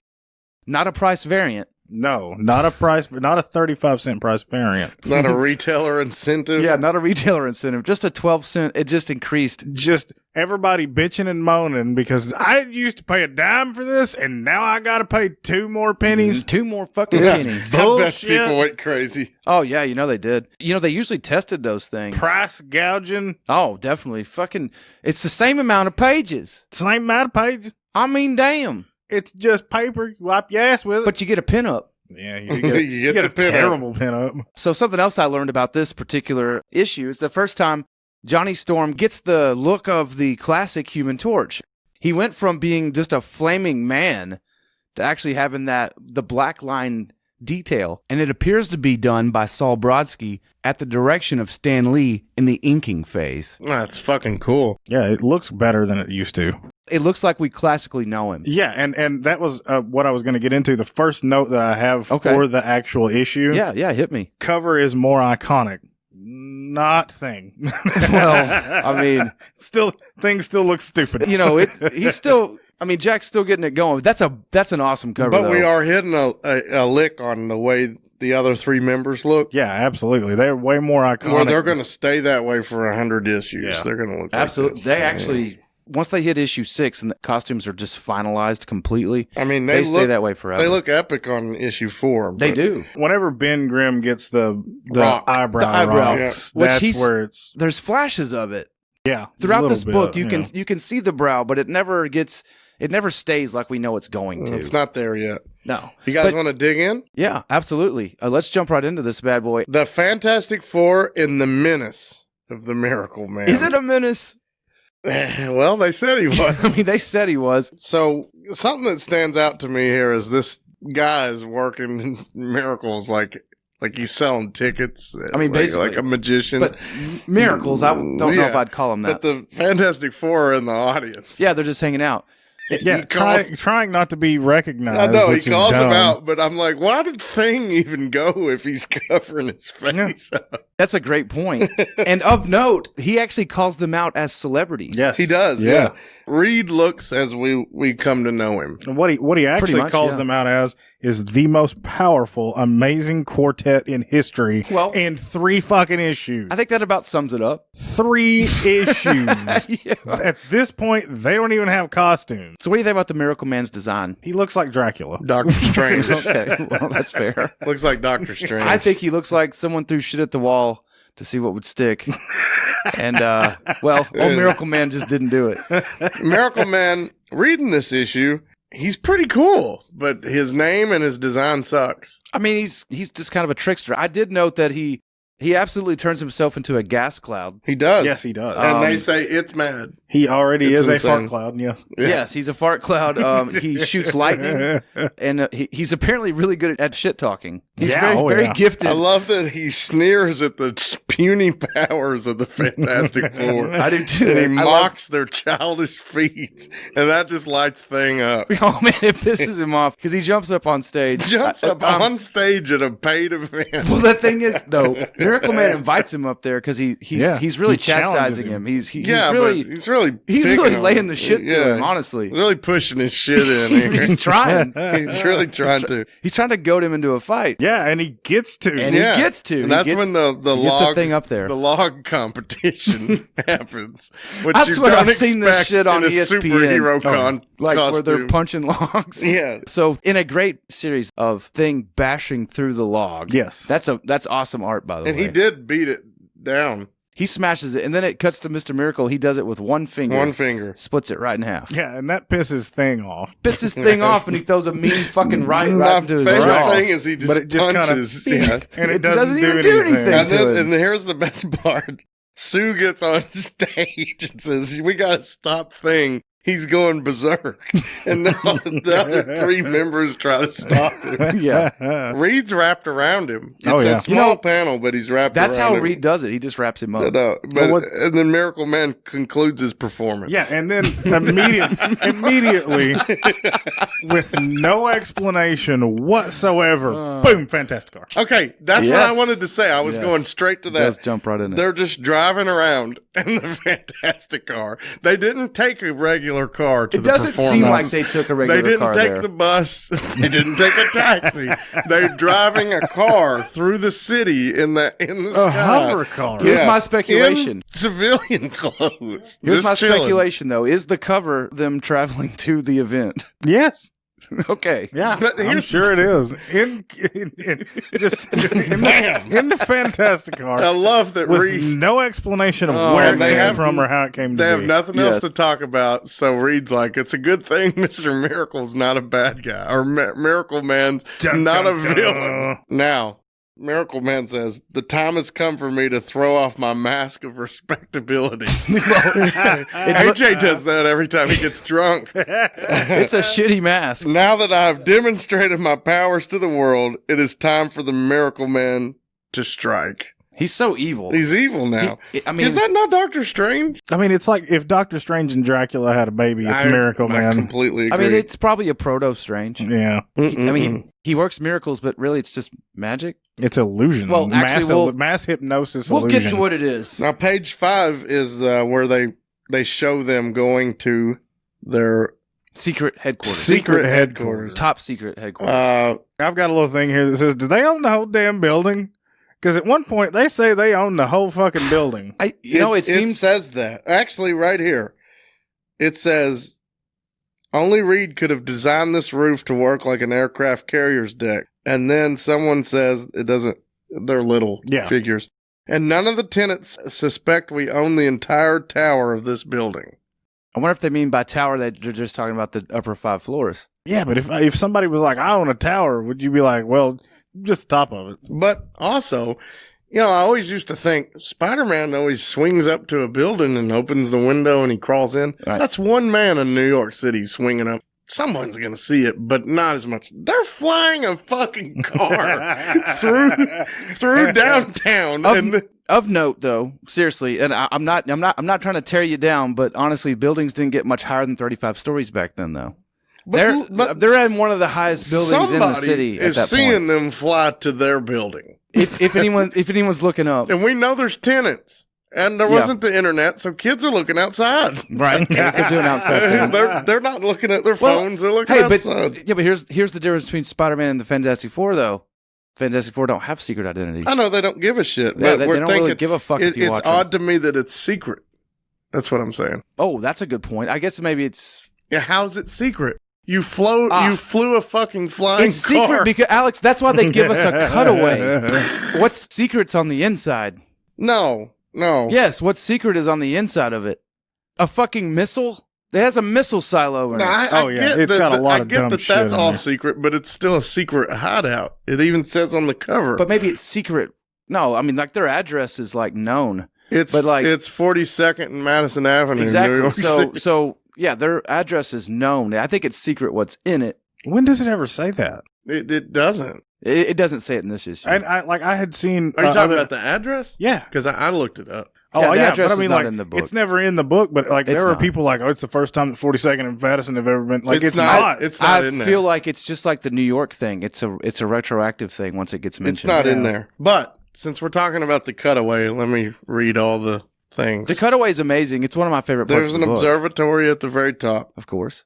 A fantastic car hangar. Fantastic copter hangar. Pogo orbit plane hangar. Oh my god, they just stole all this shit. Now, is that the thing they flew to space in? Yes. Giant map room. Of course. Next to the conference room. Next to, if you want to watch a little porn, projection room. That's so they can do shit. Next to the hidden elevator. Then up at the photo analysis room. Then the missile monitoring room. The missile ready room. Anti-vibration wall. Long-range passenger missile can reach any part of the world in minutes. Yep, minutes. The launch pad, and then it says living quarters and laboratories on floors below. Okay, and that's fine, but take a look right underneath the Fantastic Car, Copter, and Pogo. Yeah. There's a bunch of rooms that they don't tell you what that shit is. I think those are living quarters. Those look like bathrooms that and looks like like laboratories and a kitchen. Yeah. The first one. I agree. But all that shit's down below. It's right there. It's right there. Here's something that I love about this. They do this cutaway for years to come. I love the cutaway. And the cutaway gets bigger. They add shit and add shit and add shit to it. I wish that they would have had their fucking missile in the first issue. Then it wouldn't have taken them 9 hours to get to Monster Island. Yeah, and absolutely. I mean, if they had the Fantastic Copter immediately, like, it can get anywhere in minutes. Minutes. Where's Reed get all his money from? He's an inventor. Think the dad from Gremlins. He invents shit to make life easier. I don't like that bastard. You just don't trust him because he doesn't hide his face, right? Moving on to chapter 2, The Monster Lives. Man, I love the chapters. I love the chapters. Munch is not a fan. I'm not a fan of the chapters. Why? What's the point in breaking up the story by going, that was the first part, this is number 2? I like the splash page. Don't you think, like, if you were, just say you're reading this when you're 10, 12 years old, and you have to go to bed, and you can go, well, I stopped at chapter 2. Because there was no TV or internet. Well, there was TV. There was no internet. I said no TV. Is it necessary? You know what?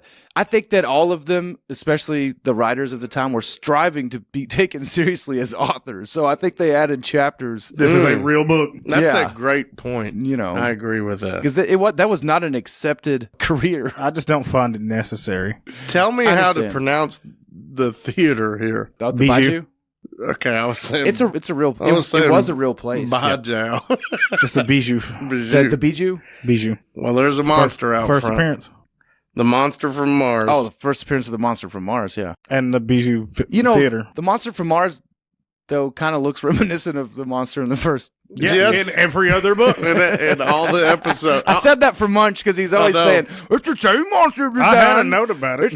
All the issues. Well, give us your note about it. Hold on, tell us the note. That monster looks like every other monster from every I knew that was the fucking note. That's why I beat you to the punch. Munch, keep us moving along here. Yeah, so pretty much immediately, Sue just, hey guys, we got costumes. She does, and honestly, those really are cool. not unstable molecules. Oh, that has not been invented. Yeah, if Sue Storm sewed the costumes, they're definitely not technologically advanced. They're just regular cloth. Interestingly, that second panel on that upper three, that zoom in on her face. Yeah, it was pointed out that zoom in is there to reveal the mask that she's wearing. Yeah. And when they took the mask off of her, it's just weird. A pointless zoom in on her face. When I was reading that, I went, "Wow, what? I guess he just didn't want to do a background or something." Like it didn't dawn. They don't do backgrounds anyway. I know. Well, I think they do. Space. Sometimes the inkers didn't do them. Yeah, sometimes the inkers wouldn't finish it. Some of Kirby's raw pages are just full of details.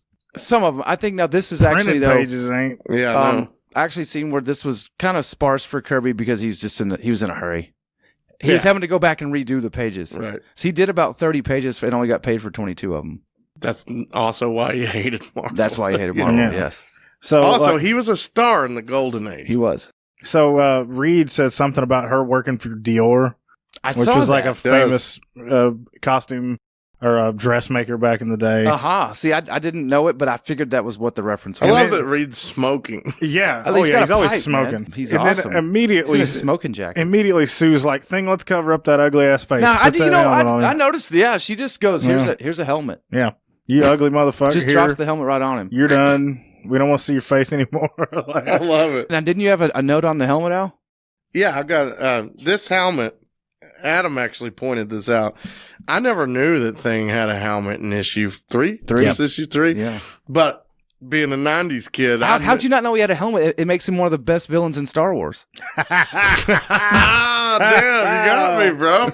Damn. But I remember being a kid, and there was all this hoopla about Wolverine. I knew where this was going. Yeah. Cutting Thing's face. Remember that? Yes, I remember that. Yeah, they got in a kerfluffle.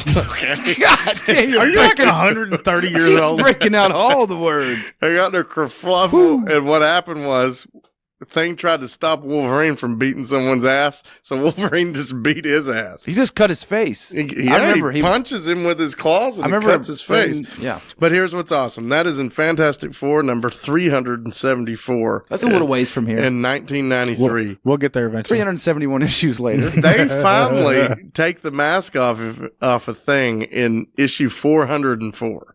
So he wears it for that long? It went for a while, and that's almost 2 years, or is it a little over 2 years? It's not completely healed until issue 409. So after his helmet comes off, you can still see discoloration and scars. Stuff. Yeah, I like that. I think that's cool. But it also stands to show you just how over Wolverine was in the 90s. Sure, and probably how not over the FF were. The FF are never over. Oh, that's... What do you? We're at the point they're building the universe around them right now. Yeah, and then the universe passes them by. Yeah, it tanks after Galactus trilogy. I mean, that's just a fact. Fucking bullshit. That's just a fact. Alex, they dropped the Kree in 65. That's just a fact. No, it continues to be amazing. Maybe so. Yeah. Wow. Hey, but you've always been an FF guy.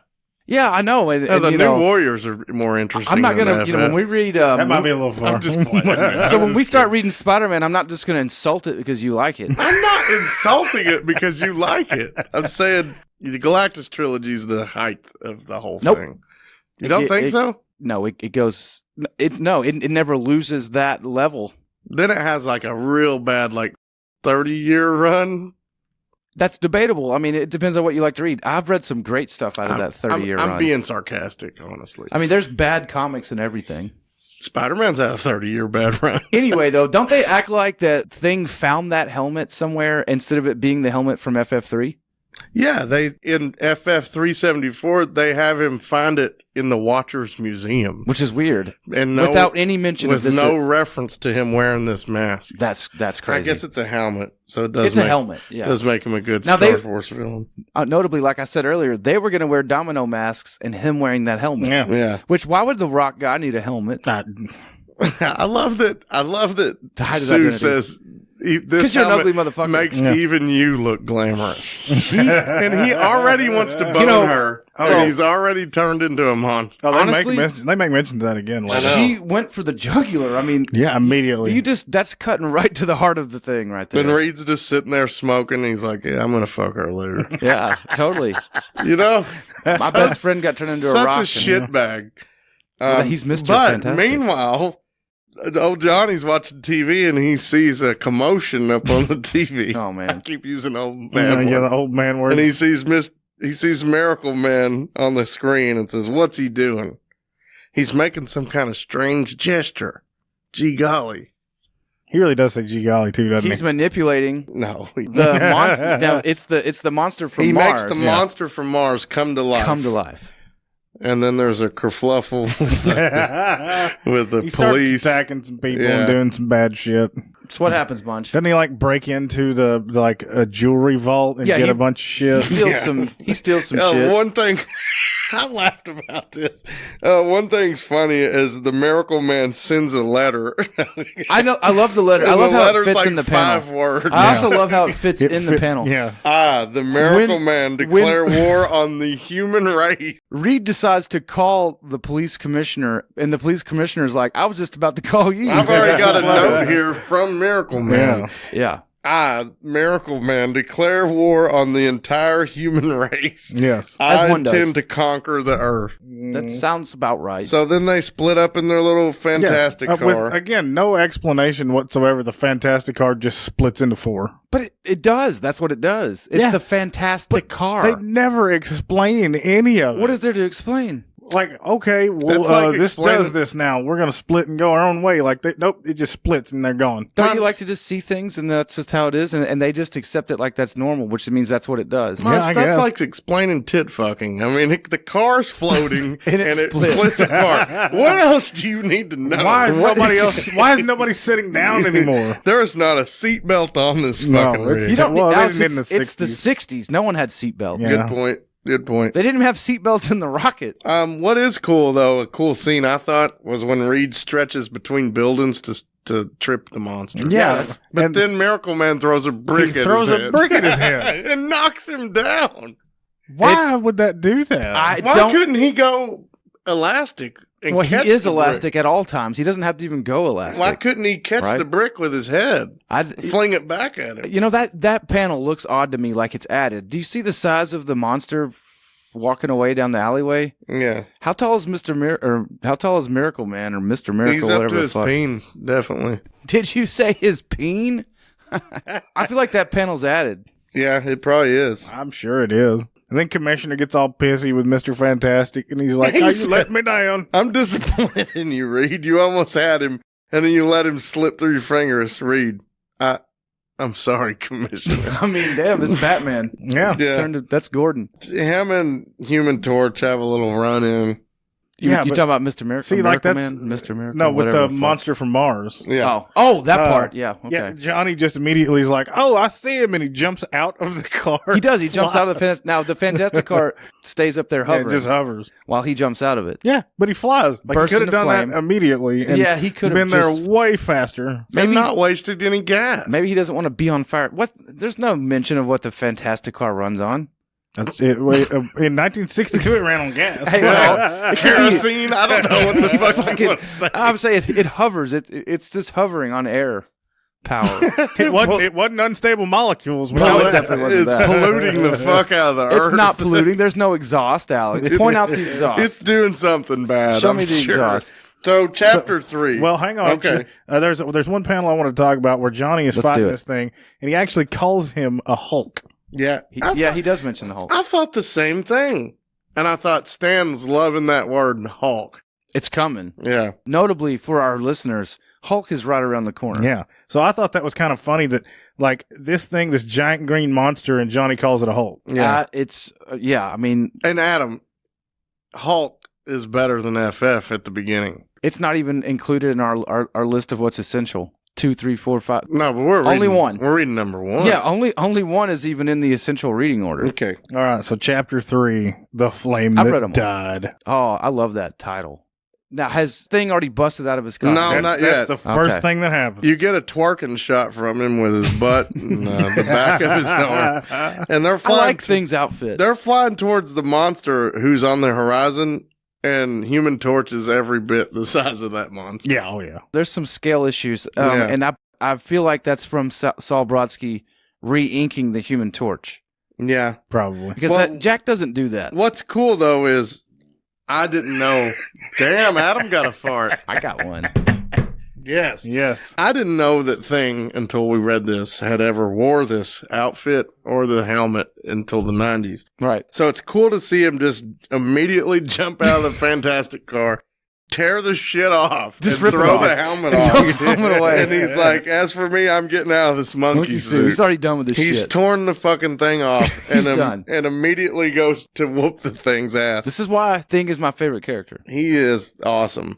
And then during that same time, though, Human Torch catches the monster on fire because he's only made out of wood and metal. Yeah, that's he was a prop for the movie theater. Yeah, exactly. It was just for like an exhibit. But one of the I just can't believe it took Johnny that long to catch it on fire. I know, but one of the military guys sprays him down with water. No, it's a foaming agent. Foaming agent. They try to shoot at him, and isn't Mr. Miracle the one that sprays him?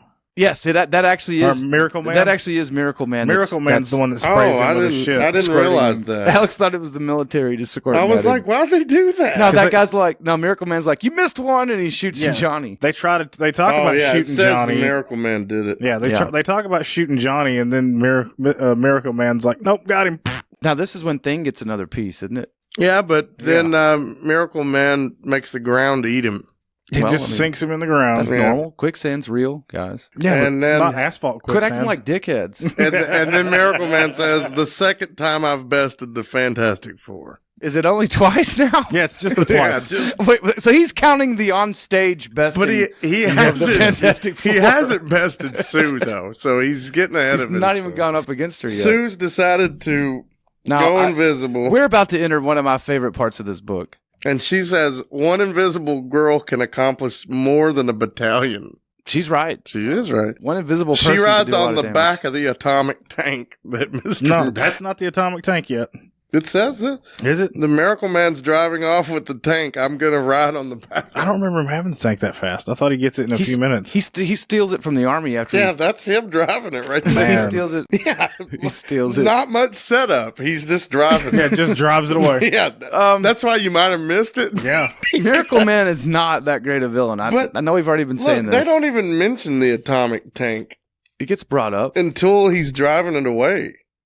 They don't.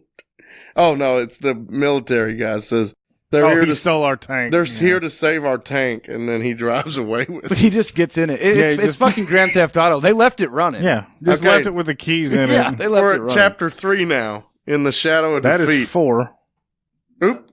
Oh my gosh, I've sold those Grand Theft Autos wrong all these years. No, in the shadow of defeat, and I love that Sue's missing.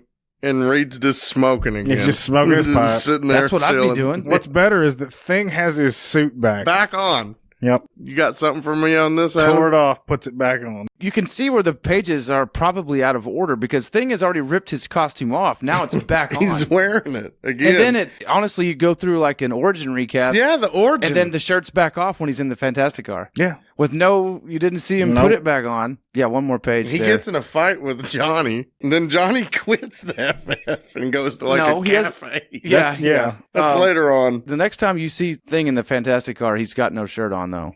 Yeah, and he makes he essentially makes mention that he wants Sue to think he's hot again. Yes, he does say that. He's like, I want her to look at me like she looks at you. Him and Johnny get in a tussle about what?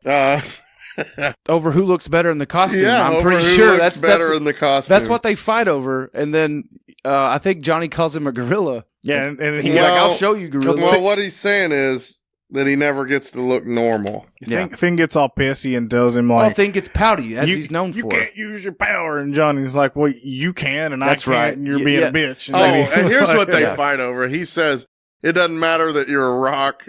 She wouldn't go for you if you were Rock Hudson. Yeah, there you which go. is a major actor from this that time period. Yeah. So he says, you crummy brat, I'll teach you to laugh at me. And then he punches a hole in the fucking wall. Well, he's trying to hit John. Oh, no, he's not. He just punched. So here's what I don't get, though. The next thing is Miracle Man. Miracle Man. Driving the atomic tank, but it has weapons on it. And he's just hanging out at the top. Just hanging out at the top of it. It's atomic. He's trying to hide it.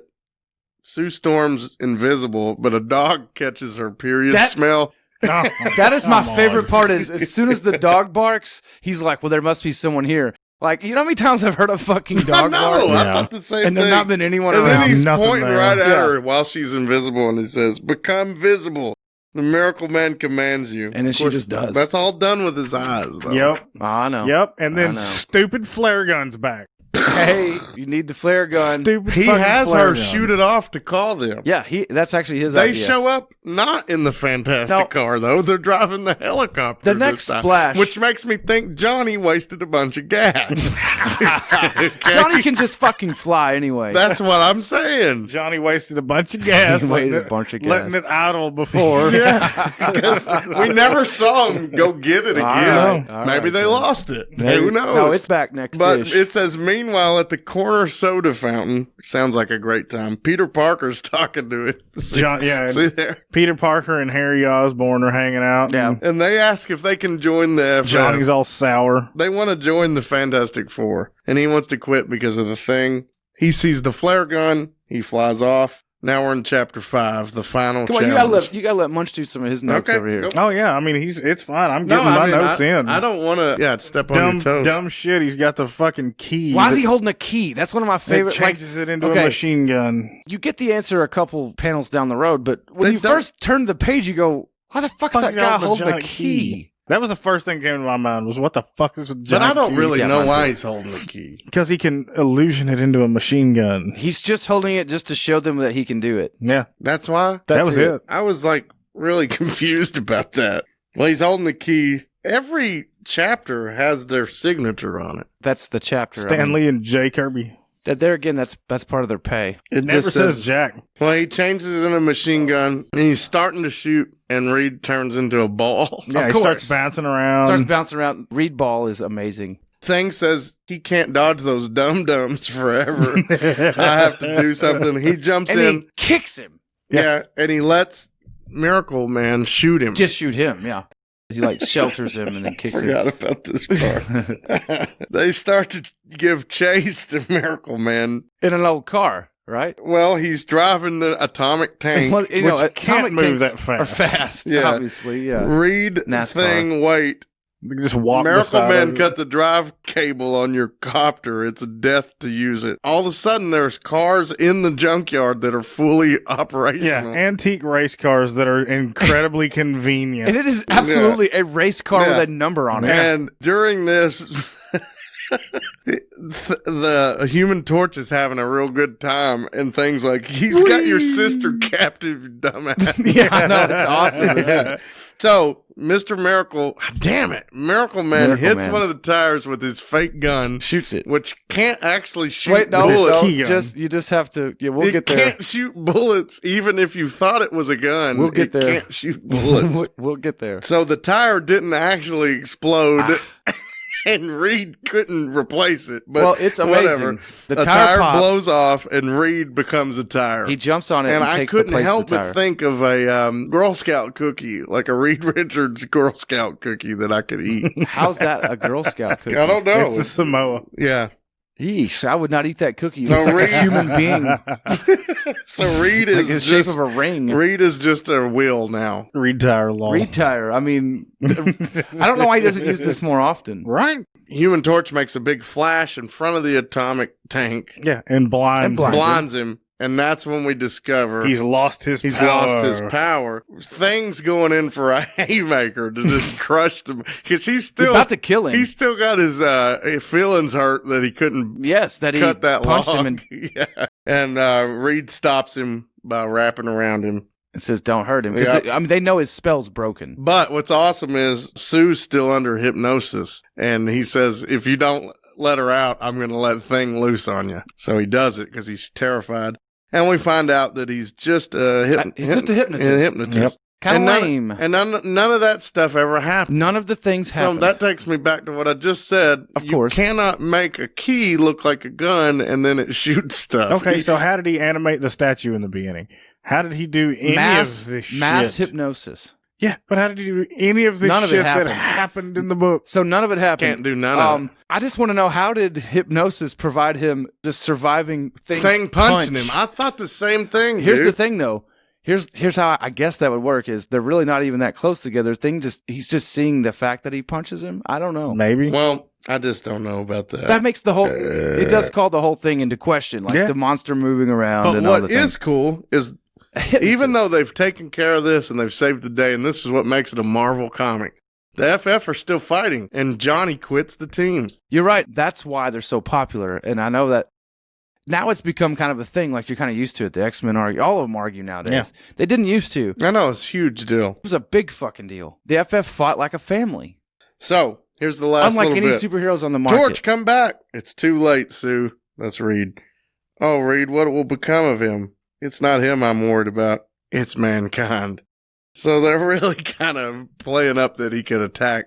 Yeah, But the best part is the epilogue says, next issue, the suspense mounts unbearably as the Torch strikes back. And don't be surprised to see another great character whom you've demanded we bring back. Right. Who do you think that can be? Oh, I know who it is. Who do you think, Muncher? I know who it is. Yeah. But we're going to talk about that when we get to what's coming next. Yep. For right now, let's go with your rating. Munch, give us your rating. What do you rate this bad boy? Well, the fact that none of it actually happened. I mean, the Fantastic Car happened. Yeah. The costumes happened. Yeah. Was he actually at that movie premiere? No, they never. Honestly, they never left their house that day. This was just like a whole acid trip. It's very possible. Like, they never left anywhere. Didn't do anything at all. Johnny didn't even leave the team. Like, that didn't really happen. None of it. None of it's true. No, that's after the spell's broken. Oh, fuck it. Johnny leaves the team after. Yeah, it was bad. Quarter star. Quarter fucking star. You're shitting me. Even worse? Yeah. Damn. The worst one yet? That wasn't a good issue. The worst one yet. I'm going to disagree with that. It's real fucking dumb. I'm glad. I'm going to say that as far as reading it goes, it was the best one yet. As far as the read goes. I don't agree with that at all. I don't know. I kind of had the most fun with it, and I thought, because Mole Man's a fucking joke. I can't handle him. I like the Mole Man better than the Miracle Man. We're not even gonna... The Skrulls are awesome. Mm-hmm. They're long-term better villains, but I thought while this story was going, and then until you get to the end, it actually was pretty interesting. How's he doing this? What's he doing? And all that kind of thing. And then when you find out it's a hypnotist, that was a letdown.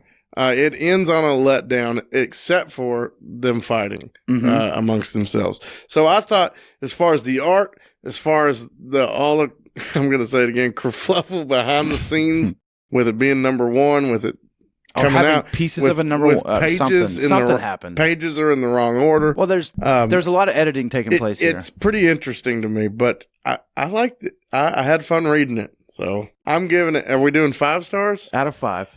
I give it a 3. Wow, that's okay. That's about on par, I think, for the last couple. You've given the last couple, I think, 3. Yeah. Well, do you mind if I give you my analysis of my quarter star? Fucking give it to me. So, none of it actually happens. Okay. Nothing actually is wrong, or he doesn't really steal shit. They don't really get into their. He might have actually stole the jewels. Nothing happens. Nothing did. I mean, honestly, I think he stole the jewels. The one thing that you got going here is I might have gave it a 1/2 or a 3/4 up until the point where they tell you it's a masked hypnotist and none of this shit happened. But it did, though. It does affect me. The bullets, like you can do this or that.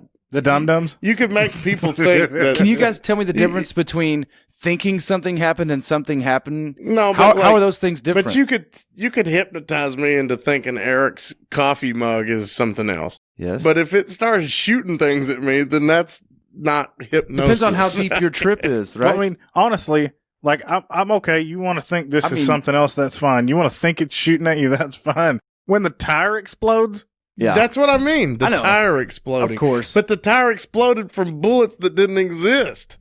That affects me. Maybe the tire was flat all along.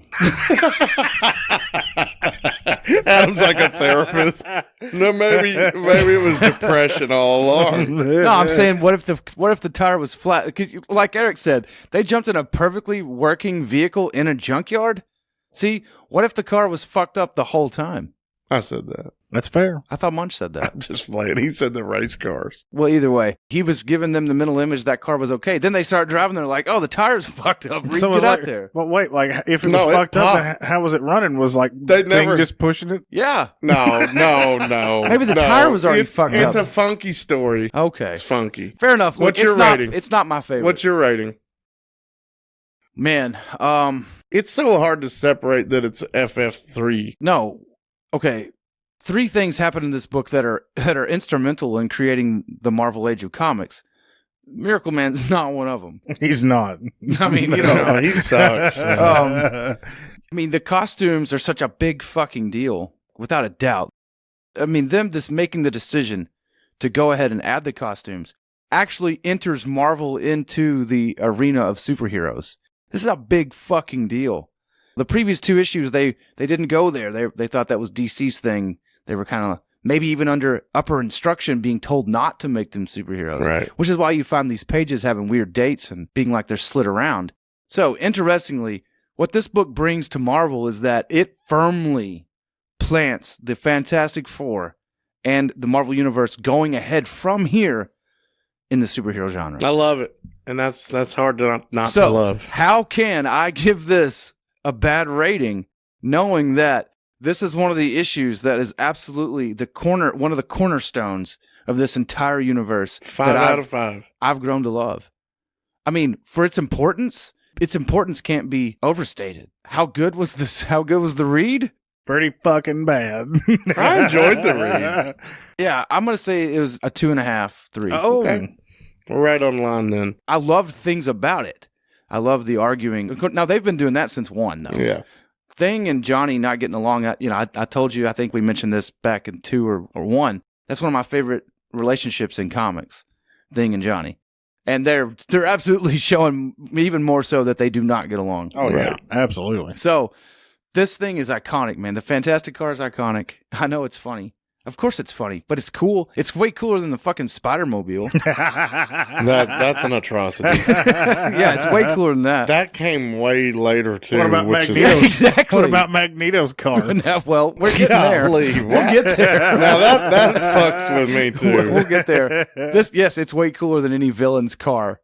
It's cooler than the Joker car, Joker's face on it. I don't like a car with the logo on it. It's dumb. I can't handle But it. I like but see, the Fantastic Car doesn't drive around in traffic. Yeah, it drives above traffic. It totally avoids You traffic. look up and you see them driving That's fine. into a building that's secret. But you also have to note that Spider-Man swings around in New York and people see him. Of course they do. What's the difference? But He's got a mask on. Yeah. But they're not hiding. They never have. They never Their will. hideout is secret. I'm telling you, what's in it He is has secret. an apartment. What's in it is secret. I don't think you're right on that one.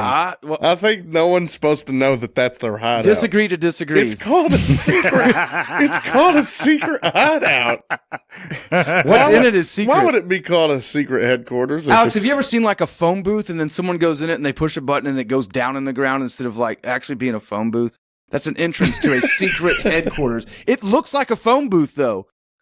That's how a building can look like a building, but what's inside is that a missile silo and a fucking all this other bullshit. That's secret. But a secret headquarters is a secret. People don't know it's there. But they're not secret. This is like saying Doctor Strange's place. Well, honestly, I kind of get where Adam's coming from because they don't want somebody coming in going, "Ooh, look, a missile." Well, exactly. That's the secret. I understand that. That's the secret. But what you're saying is not fact. It's How do you opinion. know? How's that? Because it's specified over and over that it's a secret place. That doesn't mean the interior's secret. That means people don't know where they're located No, at this point. at this point. Well, maybe it does. I don't know. What? And maybe Yes, it's a little bit of maybe it's a little bit of column A, a little bit of column B. I do think it's both. What I'm saying is that Spider-Man's mask hides what's under it. The identity. See, that's the secret.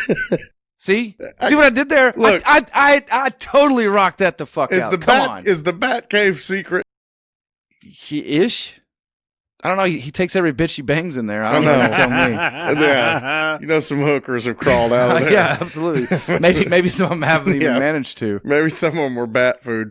Well, listen, we're gonna disagree to disagree. All right, that's fine. All right, you ready? We're done with this segment? No. No, we got to know what's next. Okay. I mean, obviously, FF4 is next. The reintroduction of a major Golden Age character. Namor the Submariner. I think the book's gonna be awesome. Another character I've never liked. Maybe you will. Maybe I will. I hope I'm going to like this one. Did you really not like this last one? It looks epic, though, the cover does. Well, like, I was getting into it for a minute, and they're like, mass hypnotist, and I was like, well, fuck this. So that's okay. What if we took that out of the equation? What would you rate it? If he was an actual villain, and he wasn't just a fucking magician, I might have given it a full star. Holy damn. Fuck. Hey, he's kind of a prototype for Mysterio as well. They did a lot of prototyping, and yeah, he kind of is, because Mysterio's kind of illusion. No one ever goes, well, how come Peter got hit by a train? I mean, it's like, well, Mysterio tricked him. He's the master of illusion. Miracle Man's just a boner looking like Dracula. Could have hit him with a bat and made him think it was a train. Miracle Man is the master of illusion before Mysterio, bro. I think it's the fishbowl. Maybe it is the fishbowl. It's the fishbowl and the fishnet. It's just a better comic. What do you believe this issue adds to the universe? Well, I honestly, it's forming a team with one central goal, with the costumes that bring them all together, as this is your team. This is you against them. Right. It unites them. Like you see a united front. You see the united front for the first time, really. I mean, you can have them in the first two issues, but the costumes tie them together as a team. Absolutely. Do you believe that Marvel was receiving so much fan mail they decided to make them a superhero team? Yes. I don't know. I mean, do you believe that as the reason? Just going by the fact that Sal Bronsky had to write his own Saul, my bad. Had to write his own fan letter to be printed in this. He didn't write it. Everyone agrees that Stan Lee wrote that. But. Well, that makes it even worse. Yeah, and then signed it Saul Brodsky, so it wasn't signed Stan Lee. Yeah, which is a shit. Which is even worse. Stan had to write his own letter, signed by the inker, and put in the magazine. Well, it's basically just an ad, though, for their other books. Maybe they didn't have that much fan mail. That's what I mean. No, it was a successful issue. Yeah, number one was. Yeah, I know it was. Just like Tales 27 obviously was, right? That's bonkers. Got them 3 love letters for Ant-Man. Alex, what do you think this adds? I mean, we kind of went over the costumes and what that means, but I mean, what do you think this adds to the universe? As far as we're building a universe here. Well, you got your first real fight with the FF, and they're going further with that. True. Do you mean the Marvel universe? Yeah, but what's this mean to the Marvel universe? On the production side, on our side, just on all of it, on real Earth side, any way you want to throw it out there. Just the costumes and the secret hideout, all that stuff. For me, on not the story side, for me as a fan, it is the beginning of Marvel doing superheroes. Yeah, so I know we said that with issue 1, but this is really where it happens. Yeah, this is really where it happens. I think going forward, the art style's getting better. It's getting more fleshed out into what we know as that Fantastic Four. Mm-hmm. I guess that's what I would say. Okay, and I agree. I agree with both your points. It's not very much of an important issue as far as the villain and what happens. It's just what it debuts and what happens around that issue that makes it such a big deal. Not so much the story itself, but the things that happen in it. The things that happen. I just have a couple more things I thought were interesting. In Kirby's initial design of the Fantastic Four costumes, instead of it being a 4 in the circle, it was an FF. To me, it looks like the Daredevil logo. It is very similar to Daredevil. And I know he designed Daredevil later on. Yes. And I think he just was like, oh, that looks cool. Stuck with that. Now, Stan Lee actually came up with the 4. This blows holes in all this. Stan had nothing to do with it. Stan had a lot of input in this issue in particular. I think actually it even gets brought up on Tom Brevoort's blog that it wasn't until maybe 5 or 6 when Jack was really unhappy with his page rate and what he was getting paid for versus what he was turning in, that he decided that he wasn't going to come to these meetings anymore with Stan. And that's when he started just turning in fully done things. And then they would meet every once a month or two and maybe he would take notes on upcoming arcs and things that Stan wanted to work towards, and then not do them. And then not do them. Yeah. So this is 100 times better than the Batman that came out this month. Oh, guaranteed. That was trash. I meant this year, 2020. Oh, no, I'm kidding. I meant the Silver Age. Well, awesome. It was fun. What's next? Fantastic Four number 4. Alex is getting into My Hero Academia. I really enjoyed. I knew this was going to happen. Damn it. A few people said to me, I don't anime. A few people. Remember that? You can play it from the show. But I do, Dad. You do, Dad. Yes. And here's the thing. A few people said to me, I've been telling you about this for years. I mean, I'm getting messages and messages. I thought you hated anime. And I said, well, listen, you don't quite have the sway over me that my beautiful 10-year-old does. You know? I mean, come on, man. Yeah, that's a fact. It's a big difference. She said, hey, Dad, you want to watch this with me? All Might reminds me of you. And I was like, I'm about to cry. Sure, yeah, let's watch it. And I said, I wish I had All Might's hair. As soon as we were watching it, she completely changed her mind. Oh, yeah. She was like, Dad sucks. And Can't she was spike like, his hair up. Doesn't have hair to spike. No, she's like, Dad's Mineta. That reference is lost on me. I've never seen it. I do want to say something about my Damn hero. you both. I don't know Mineta either. He's the little guy with that throws the sticky balls. He's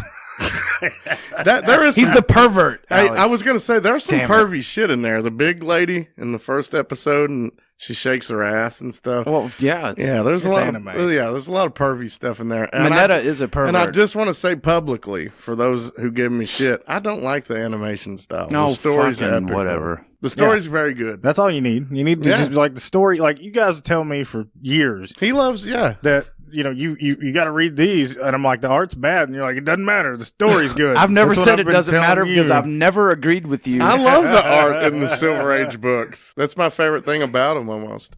But yes, it's the same thing as Eric not liking Jack Kirby. Which same principle. Pains me to say. I don't even know how it's possible to say. I mean, it's just a few words. I mean, Jack Kirby sucks. Oh no. Turn 3 words. I'm just gonna turn the whole show off. No, I do get that, and it's more fun to say you hate anime to hurt people's feelings that aren't your friends. We know that's what you do, Alex. Yeah, I know. It is fun to call them Pokemon. Well, yeah. Fucking with people about Pokemon's fun. I don't know why would you ever say that, like, Izuku Midoriya is a Pokemon? Because I know better is the first thing. Of course. But then the reactions that you get are really good. Yeah. Like if I present my hero character and I ask what kind of Dragon Ball character he is, people just lose their shit. It's fucking awesome. Well, Dragon Ball, nerds are a whole nother thing. He was talking one day, and he was like, Jigglypuff, that's the one that's bald, doesn't have a nose. It's fun. No, that's Krillin. That is Krillin. Hey, there is a guy in the show My Hero who I really hate. He's not a villain, but he's blonde-headed. He's really mean to Deku. Bakugo. That guy sucks. Oh, just give it some time. What a fucking asshole. Just give it some time. I'm going to keep watching it just to see that guy get his shit pushed in. Just give it some time. Trust me, that Bakugo is awesome. That's what Addie said. She said, he's one of my favorites. I'm like, he's clearly a bully. You'll see. There's no He told the kid to jump off a bridge and kill himself. So did Batman. Oh, you got me there, buddy. Definitely nailed him. Cheering noises. Alex, Bakugo's the shit, and you'll see. Like, you'll just have to get there. He looks cool with the bazooka hands or whatever. He's got grenades. Whatever. His sweat is nitroglycerin. Holy shit. Yeah, he doesn't have to be a dickhead. You'll see why he's a dickhead. Have you ever watched it? Wait, so he's Nitro? Well, sort of. He's mixed with Nitro and Mega Man. They're just stealing shit at this point. It is all stolen. Let me also say that. It's all Spider-Man and Superman. Fuck off. That's it's Dragon superhero. Ball Z is Superman. It's superhero mythos, and it's always always the same shit. It's always going to have the same tropes. I'm not picking on it. That's why I liked it. I told her, I like Peter Parker. I'll watch this. It does make sense why you would get into it because of that. I've been telling you that Izuku Midoriya is like Peter Parker for like 2 years, and you're like, fuck you. The problem was, I was like, why are you saying this sushi is like fucking Peter Parker? I don't know what you're talking about. That's a really nice commentary on the way Japanese people are named. I love my Japanese friends. He can say that because he's got Japanese friends. I guess so. Yeah, that's right. Yeah, I guess. Good point. Oh, anyways. Just banging into shit. Fiddle fucking around. Fiddle fucking around. There's some great arcs to that show. I believe that. My Hero is absolutely one of my top 10. The storyline is great, and you're hearing it right here. I'm going to continue. I enjoyed it. One thing that got me a little excited was I was talking to him about it, and of course, I don't know anything about My Hero Academia. Obviously, you didn't know Bakugo. I did tell him that if you're liking that, you need to get into Cowboy Bebop. For sure. And he agreed. What? I just said... Wait, hold on. What? Listen, you motherfuckers. All I said was, I'm wearing my new jeggings. Okay. You absolutely wear jeggings. Now I'm wearing them as we speak. He wears legging style jegging jeans. They look good on me, bro. Yeah, my daughters like them too. I mean, got that butt popping. Well, listen, I mean, I'm learning new things. What little butt there is. There is no ass. You know, yeah. What I'm doing is taking this year. It's been a terrible year for most people. I've lost about 50 grand not playing music, and I go, you know what? I want to have fun. So I'm wearing jeggings. If it's Cowboy Bebop that's going to make me have fun, then I'm bringing on. That's what I'm saying. This is a perfect time for this. What would you say? What's your top 3 anime of all time? If I wait a minute, hold on, I got this written down. He's got it. He's got. I was prepared from a former, and I guarantee an argument between me and Adam prevented that. Oh, I guarantee. I don't remember what prevented. I think we were busy with other shit. Because this was episode 45. Oh, shit. Yeah, we were actually going to talk about it for J-Town. J-Town, what's up? J-Town, love you, buddy. Yeah, we meant to get here just like we've been meaning to watch Double Dragon, the movie, and have just not had the chance. One of these days, man. COVID, man. Yeah. Fucking sucks. Now, see, there's to me, there's a difference because whenever you say your favorite anime, there's like the movies and there's the shows. Yeah. And I have to kind of try to separate those a little bit. So I've got two series. I'll tell you what. Yeah, that's absolutely fair. You can actually break it down any way you want to. Gotcha. So, to me, like one of the best anime movies of all time to me is probably like Spirited Away. So, that's definitely. Now, you know that Miyazaki would absolutely kick you in the balls for saying his shit's anime. I know. I know he doesn't consider his shit anime, but it is, and we all know it is. I mean, and he knows it is, and that's why he gets upset about it. It's animated and it's from Japan, right? But I mean, between. But he always says, says, and I quote, Alex should love this guy. Yeah. My characters don't have stupid hair. He's wrong. No, he's not. If you go back, they got realistic hair? Yes, those Studio Ghibli movies have real hair.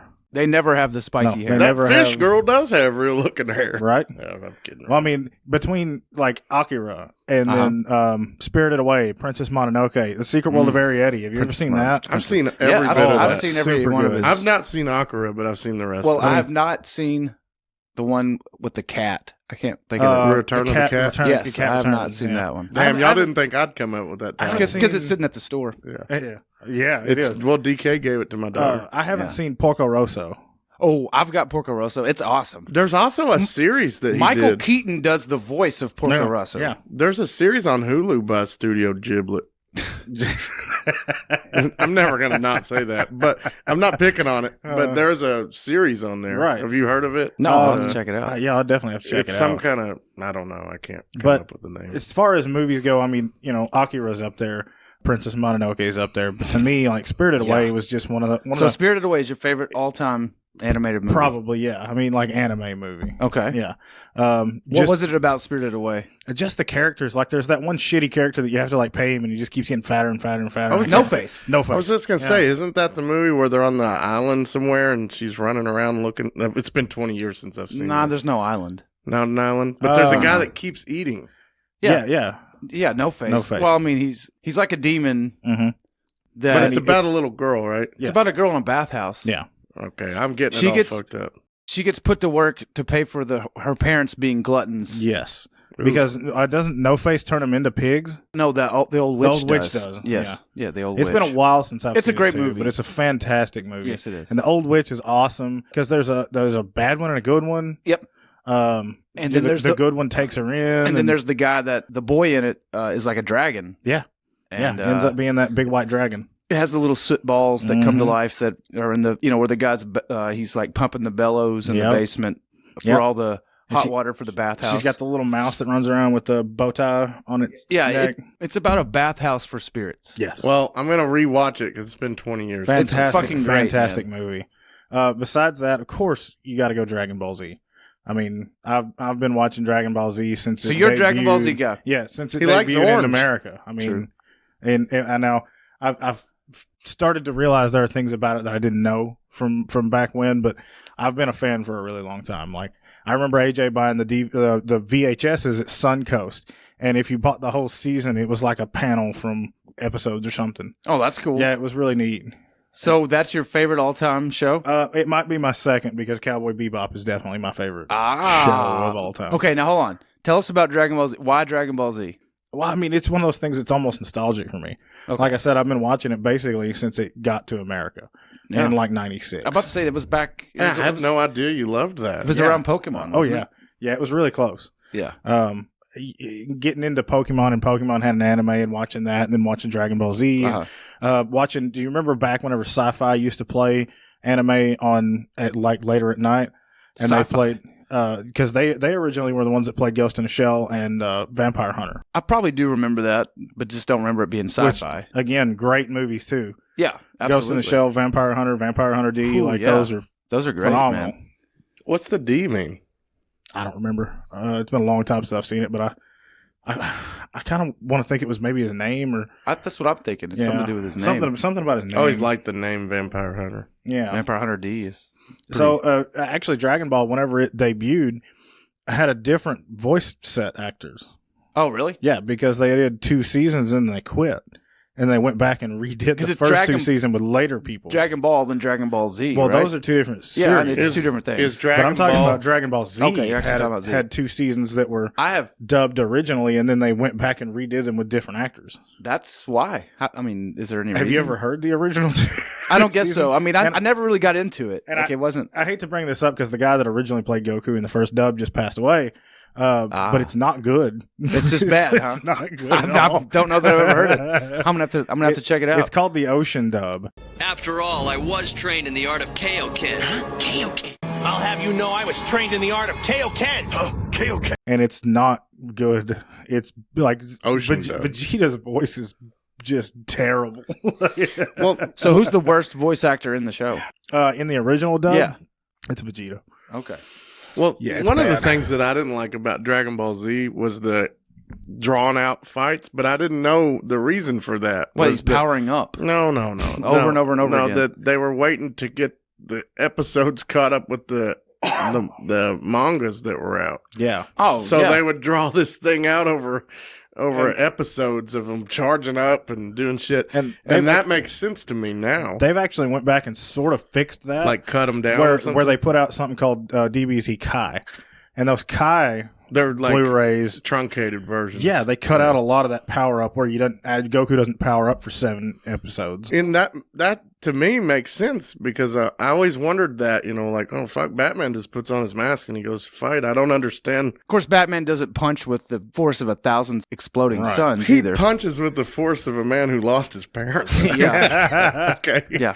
But I'm just saying, when that stuff came to the States, I must have been 12 or 13. I was kind of already out of cartoons. I remember. But I didn't get it. You know what I mean? By the time I wanted to catch up with it, it was already so many fucking episodes that I was like, it's almost daunting. It's so big. Yeah. It's like starting a run on X-Men. I mean, it's huge, honestly, man. There wasn't that many seasons, but every season was a shitload of episodes. Yeah, it's like 200, 300 episodes. Yeah, I mean, shit. If I'm not mistaken, Super that just ended its American dub run. There's more of it. It's just its American dub at the time. Mm-hmm. It was one season, but it was like 176 episodes or something. Holy shit, yeah.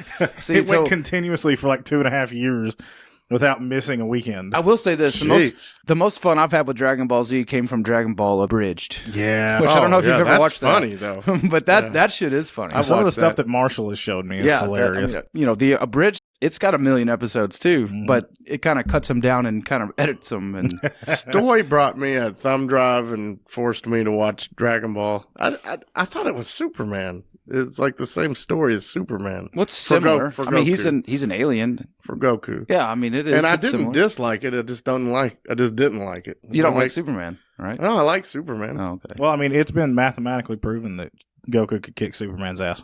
Is that? Yes, that's a fact. Yes, mathematically. Yes. What kind of science? I mean, you've seen the memes. I've showed you something that always has pissed me off at Dragon Ball Z fans is seeing the memes. It's like up against the whole Marvel Vegeta universe. and Goku, and they're like looking at the entire Marvel universe, and one of them's like, "I'll take the left, you take the right." Like, fuck you. You know, Galactus eats fucking planets, right? How is the math? Yeah, but Goku has literally destroyed a god that destroys planets. Okay, but Thanos with the Infinity Gauntlet? Fuck you. That's bigger than that. It's funny when you when the geek things, because I remember like geek things collide. I was saying the other day, like when these guys were into Pokemon, I remember being like, "Those fucking losers! I'm into Captain America." Like that's any cooler. Well, like you can't be into both. Exactly. But when I was 13 or 15 or whatever, I shouldn't have two favorites. I was definitely that guy. Like, it's Spider-Man or nothing. I can't like anything else. You know? So, yeah, absolutely. Yeah. I mean, it's when you're 15, that can happen. I think that what's cool about Dragon Ball is it does produce that kind of fandom itself. Oh yeah, which is cool. I mean, we got some major Dragon Ball fans that come in our store. Yeah, I thank God they put up with my shit because I'm always like, "What Pokemon do you like better, DBZ or that My Hero Academia?" I know I've seen you do that to my daughter, and she's just like, "Fuck you." I know. Yeah, I noticed she's like, "Yeah, I cut your brake lines up." Well. yeah, like have fun backing out of the driveway. Yeah, but I'm excited about watching some of these anime again. I mean, honestly, you absolutely hate Dragon Ball Z. Like it's I'm not gonna probably watch, not. I'm not gonna watch Dragon Ball. I've already tried. But Cowboy Bebop, which brings us to Cowboy Bebop, which is on my list, which definitely should be on everyone's list. But they call it the gateway though. I've got a comic book of it at the store. Should I read that? Yeah. Like the gateway drug. This is what leads you to anime. They say Metallica's Black Album is the gateway to thrash metal or metal in general. I would say it's just that's the where old farts and we're done with it thing to do. Yeah. But, yeah. Well, I mean, Cowboy Bebop's amazing. It had one season. Yeah, it's only one season. It has a beginning and an ending. In 1998, 26 episodes. Do you know what's funny is it had a lot of issues getting aired in Japan. How long are the episodes? 22 minutes-ish. So this is not you can finish it in a day and be done. A day for you is like 3 months. I would say, it took me, the last time I watched it, it probably took me a month and a half to watch it all. Yeah, I mean, I'm going to watch Cowboy Bebop, and I want you to hold me to it. I have it if you want to borrow it. Will it play on a PlayStation 4? I've got it in two formats. I've got it on DVD and Blu-ray. Is it is it family friendly? No. So I can't watch it. Well, I mean, I guess it kind of is. I can't watch it with it. I mean, there's nothing not family friendly. Other than Faye. I mean, there's some cussing. Yeah, there's a little bit of cussing, and that's about Dad it. cusses, Yeah, it'd probably be all right. Yeah, I don't really recall there being anything that bad. I watched a lot of it with Nova, and I mean, he'd probably be all right. Yeah, Faye is a little bit scantily clad, but that's about it. Well, yeah, but she's got a chick. Yeah, she's got a really cool backstory though that kind of gives her a reason of why she's that way. Absolutely, and your kids would absolutely love Ed 9. Oh yeah, Ed's great. All the characters are great too. It's one of the first anime I ever remember seeing. Oh yeah, absolutely. And the music is what gets me about Cowboy Bebop. Yeah, I mean a space western basically revolved around jazz music. Yes, and what's so interesting? Awesome. What's so interesting about it is the composer of the music. And I don't have my notes. Oh, I'm sorry. We didn't prepare this. Yeah. No, we didn't really prepare for this. But I know she is a jazz composer, and so she would compose the soundtrack. Then the guy directing the episodes would listen to the music and then change the way the episode was going to go with the music, not the other way around. Yeah, absolutely. So that sounds cool. So the episodes move by musical progression. Yeah. Once you start getting into like the denouement of a song where it starts rising, that crescendo. Yeah, the crescendo of the action. The action will pick up in the That's episode. cool as fuck. And they're bounty hunters. Cowboys are bounty hunters, and the Bebop is their ship. And they're very ragtag. That sounds awesome, man. And it's Seriously. like Jet Black and Spike Spiegel kind of start you out, in the show, and they pick up a dog in like episode 2. His name's Einstein, and then they have more crew members join them as the show goes. Faye, as he mentioned, and then Ed 9 finally at the end. But my God, what an epic show! Damn, man! Like the way it gives you the backstory, like every 5th episode of what's been going on, of like how they got here, and so I mean, each character.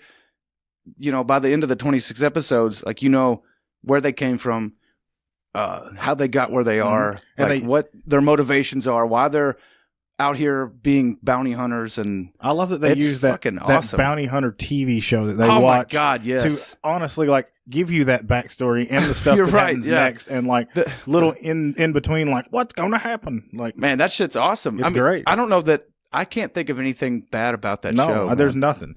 And it even had a movie. Did you see the movie? I've not seen the movie yet. And the movie, if I'm not mistaken, you watch the first 24 episodes, and then you watch the movie, and then you watch the last 2 episodes. Yeah, I've seen it kind of fit. I mean, it doesn't, like, you don't have to watch it, like, in the right spot, but it helps. Well, it helps to not watch it. Well, it helps to watch it before the last episode, for sure. Yeah. But, yeah. But it's so good. And I was so excited to bring that and, like, you let people know, that we have the love for that show. Fuck, man, that show's maybe one of my top anime shows. That shit's just incredible, though. That's just incredible writing. That's incredible composition. And it's short enough that anybody that wants to can get into it and don't have to worry about. And there are moments, man. The art, it's just like, wow, this is gorgeous. Absolutely. I mean, at the time, like, we weren't getting good Star Wars, right? And it's kind of like one of the closest things you're going to get to that space opera western fucking thing, because it's kind of samurai too. Like that, Spike's he's pretty samurai, man. I mean, the whole thing's really cool. You guys have sold me on it. It's even fucking rad. Even better, that Netflix is making a live action. I don't know if that's good or not. I think it's going to be good. Did you see who they cast, though? Yeah, I'm okay with. Is it whitewashed? No. Okay. No, but it's the guy from Harold and Kumar. I just don't see him as fucking Spike Spiegel. Which one? John Cho, I think. That guy's great. Not 100% sure that's his name, but it's something like that. One of those guys is great. Both of them are awesome in everything. Jet Black is Bushmaster from Luke Cage. Yeah, and which he was the best part of Luke Cage season 2. I mean, honestly, Bushmaster probably was the best part of that season. But the way that I've read that they're structuring the episodes. But you know how it goes, where it's when anime becomes live action, they usually could fuck it up sucks really easy. Balls. Like what did they do to Ghost in a Shell? They whitewashed the fuck out of that. Yeah, they could fuck it up really, really easy. Yeah, they could. Wasn't there a Dragon Ball Z live action? There's a couple of them, aren't there? There's I think 2, and they're both pretty busted. I was at the movie theater when that came out. I own one of them. Is it Pickle Boy in there, or what's his name? Piccolo is in there, yeah. Piccolo. And we met Piccolo because he closed an elevator on us. Huh. Well, that's a long laundry list of celebrities that have shut elevators in our faces. Who the fuck did they know? Fuck Super Shredder. It was Kevin Nash. It was Spike. You remember when we were waiting on that elevator to come down and like it just barely opened and the dude started pushing the close button and it closed on us? That was the dude from Buffy. Not Spike Spiegel. Not Spike Spiegel. No. Okay. But Spike, it was the dude from Buffy that was like. I do remember that. Not dick. the other boner that was actually. Outside. Terrence was talking about that the other day. Yeah, he's still talking about that. Yeah, he's like, "Fuck that guy." And I'm like, "Yes, fuck that guy." That's awesome.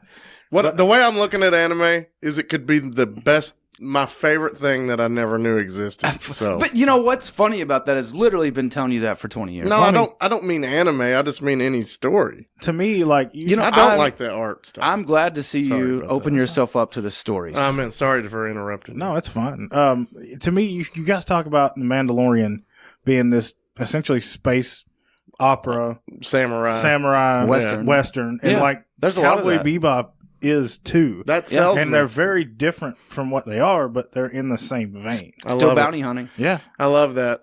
So Spike may be the worst. Bounty hunter. He's the worst bounty hunter. Do not loan it to me. I won't. He's got too big of a heart. Yeah, but it's so good, fucking good. Well, hold me to it because I'm going to watch it. Okay.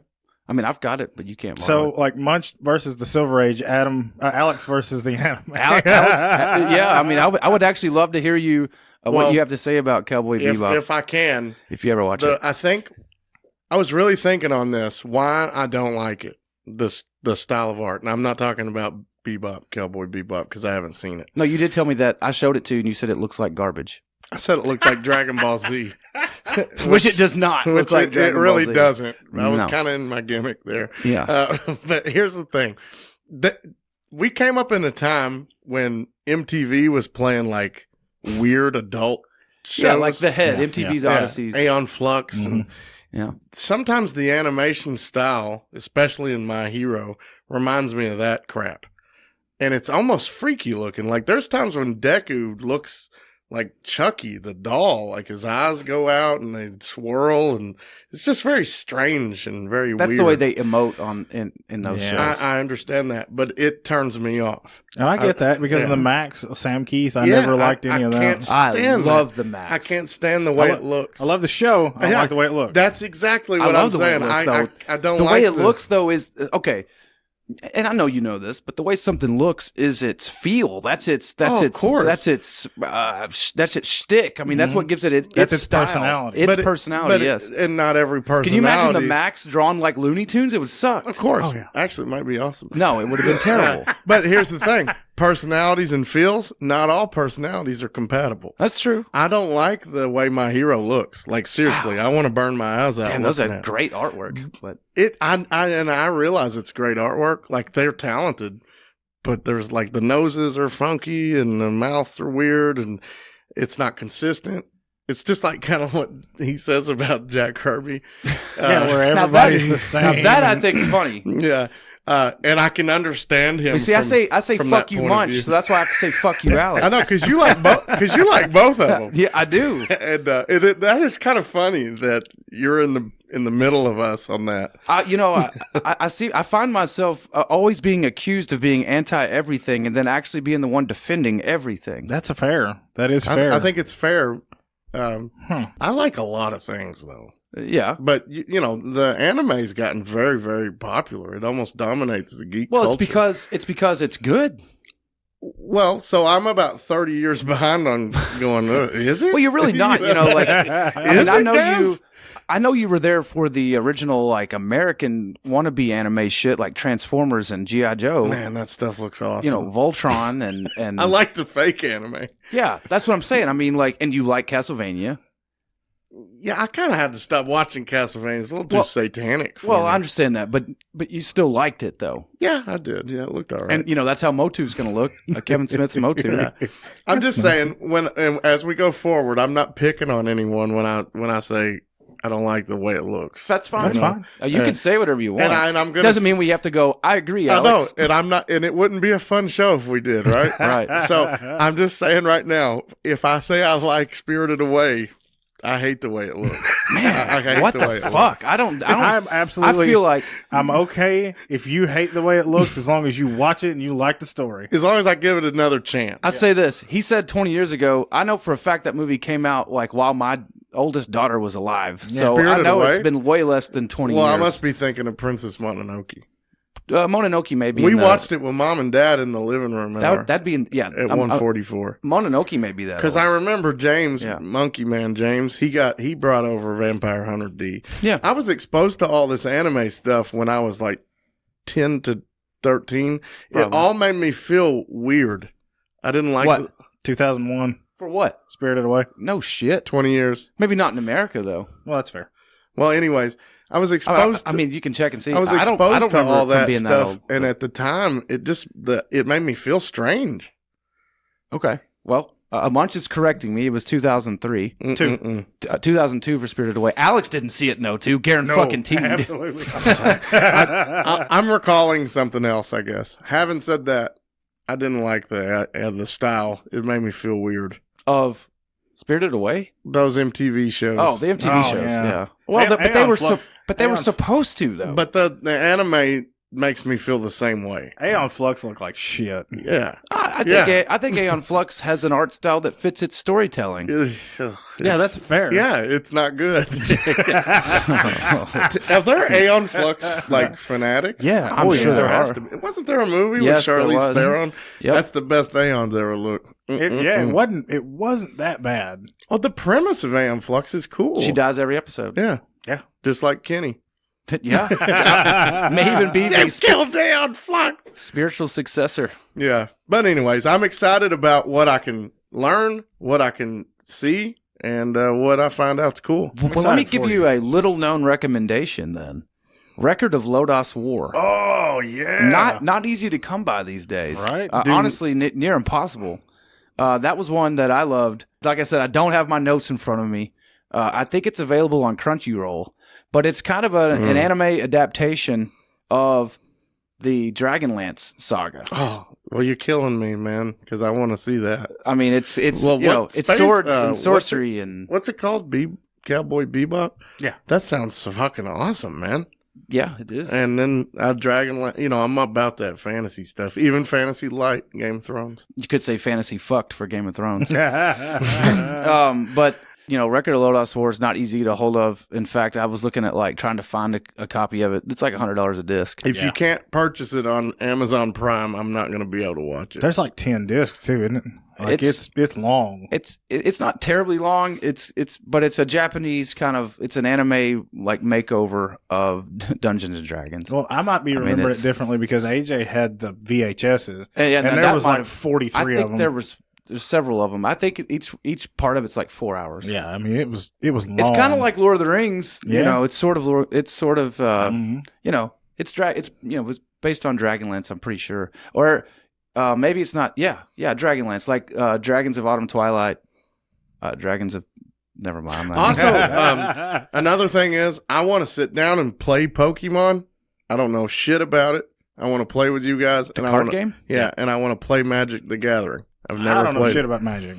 Magic's fun. Well, I'm selling that shit, so I need to know something about it. Right? It's fun stuff. And I'm thinking I might get obsessed with it and love it. Who knows? You may. I haven't played Magic since high school, but I remember liking it. I haven't played since high school. You played it? Yeah, a little bit. I liked Overpower. One of the dudes that we were friends with. We never played that right. One of the dudes that we were friends with gave us a Magic deck, me and AJ, and we played with him a little bit. I never really got into it, but I was balls deep in Pokemon, though. I had a bunch of cards from high school. I mean, from when I was buying a deck that were banned. So I was like, well, fuck, I can't even use these cards. Now they're worth hundreds and hundreds of dollars, and I'm pretty sure I just threw them all away. Classic. They were banned from play. Yeah, you couldn't use them in tournament play. Because they were too OP. Yeah. And then now they're worth lots of money. So that's awesome. Well, I'm excited to try that. Awesome. You know what? We should do that. And I think that just about wraps her up. Thank you all for tuning in. We appreciate you. Stay tuned for FF4, more bullshit, and possibly a new feature on Alex talking about anime. Stranger things have happened. I'm Adam. This has been the Blitzkrieg Pop presented by Infinite Collectibles. And as always, keep it geek.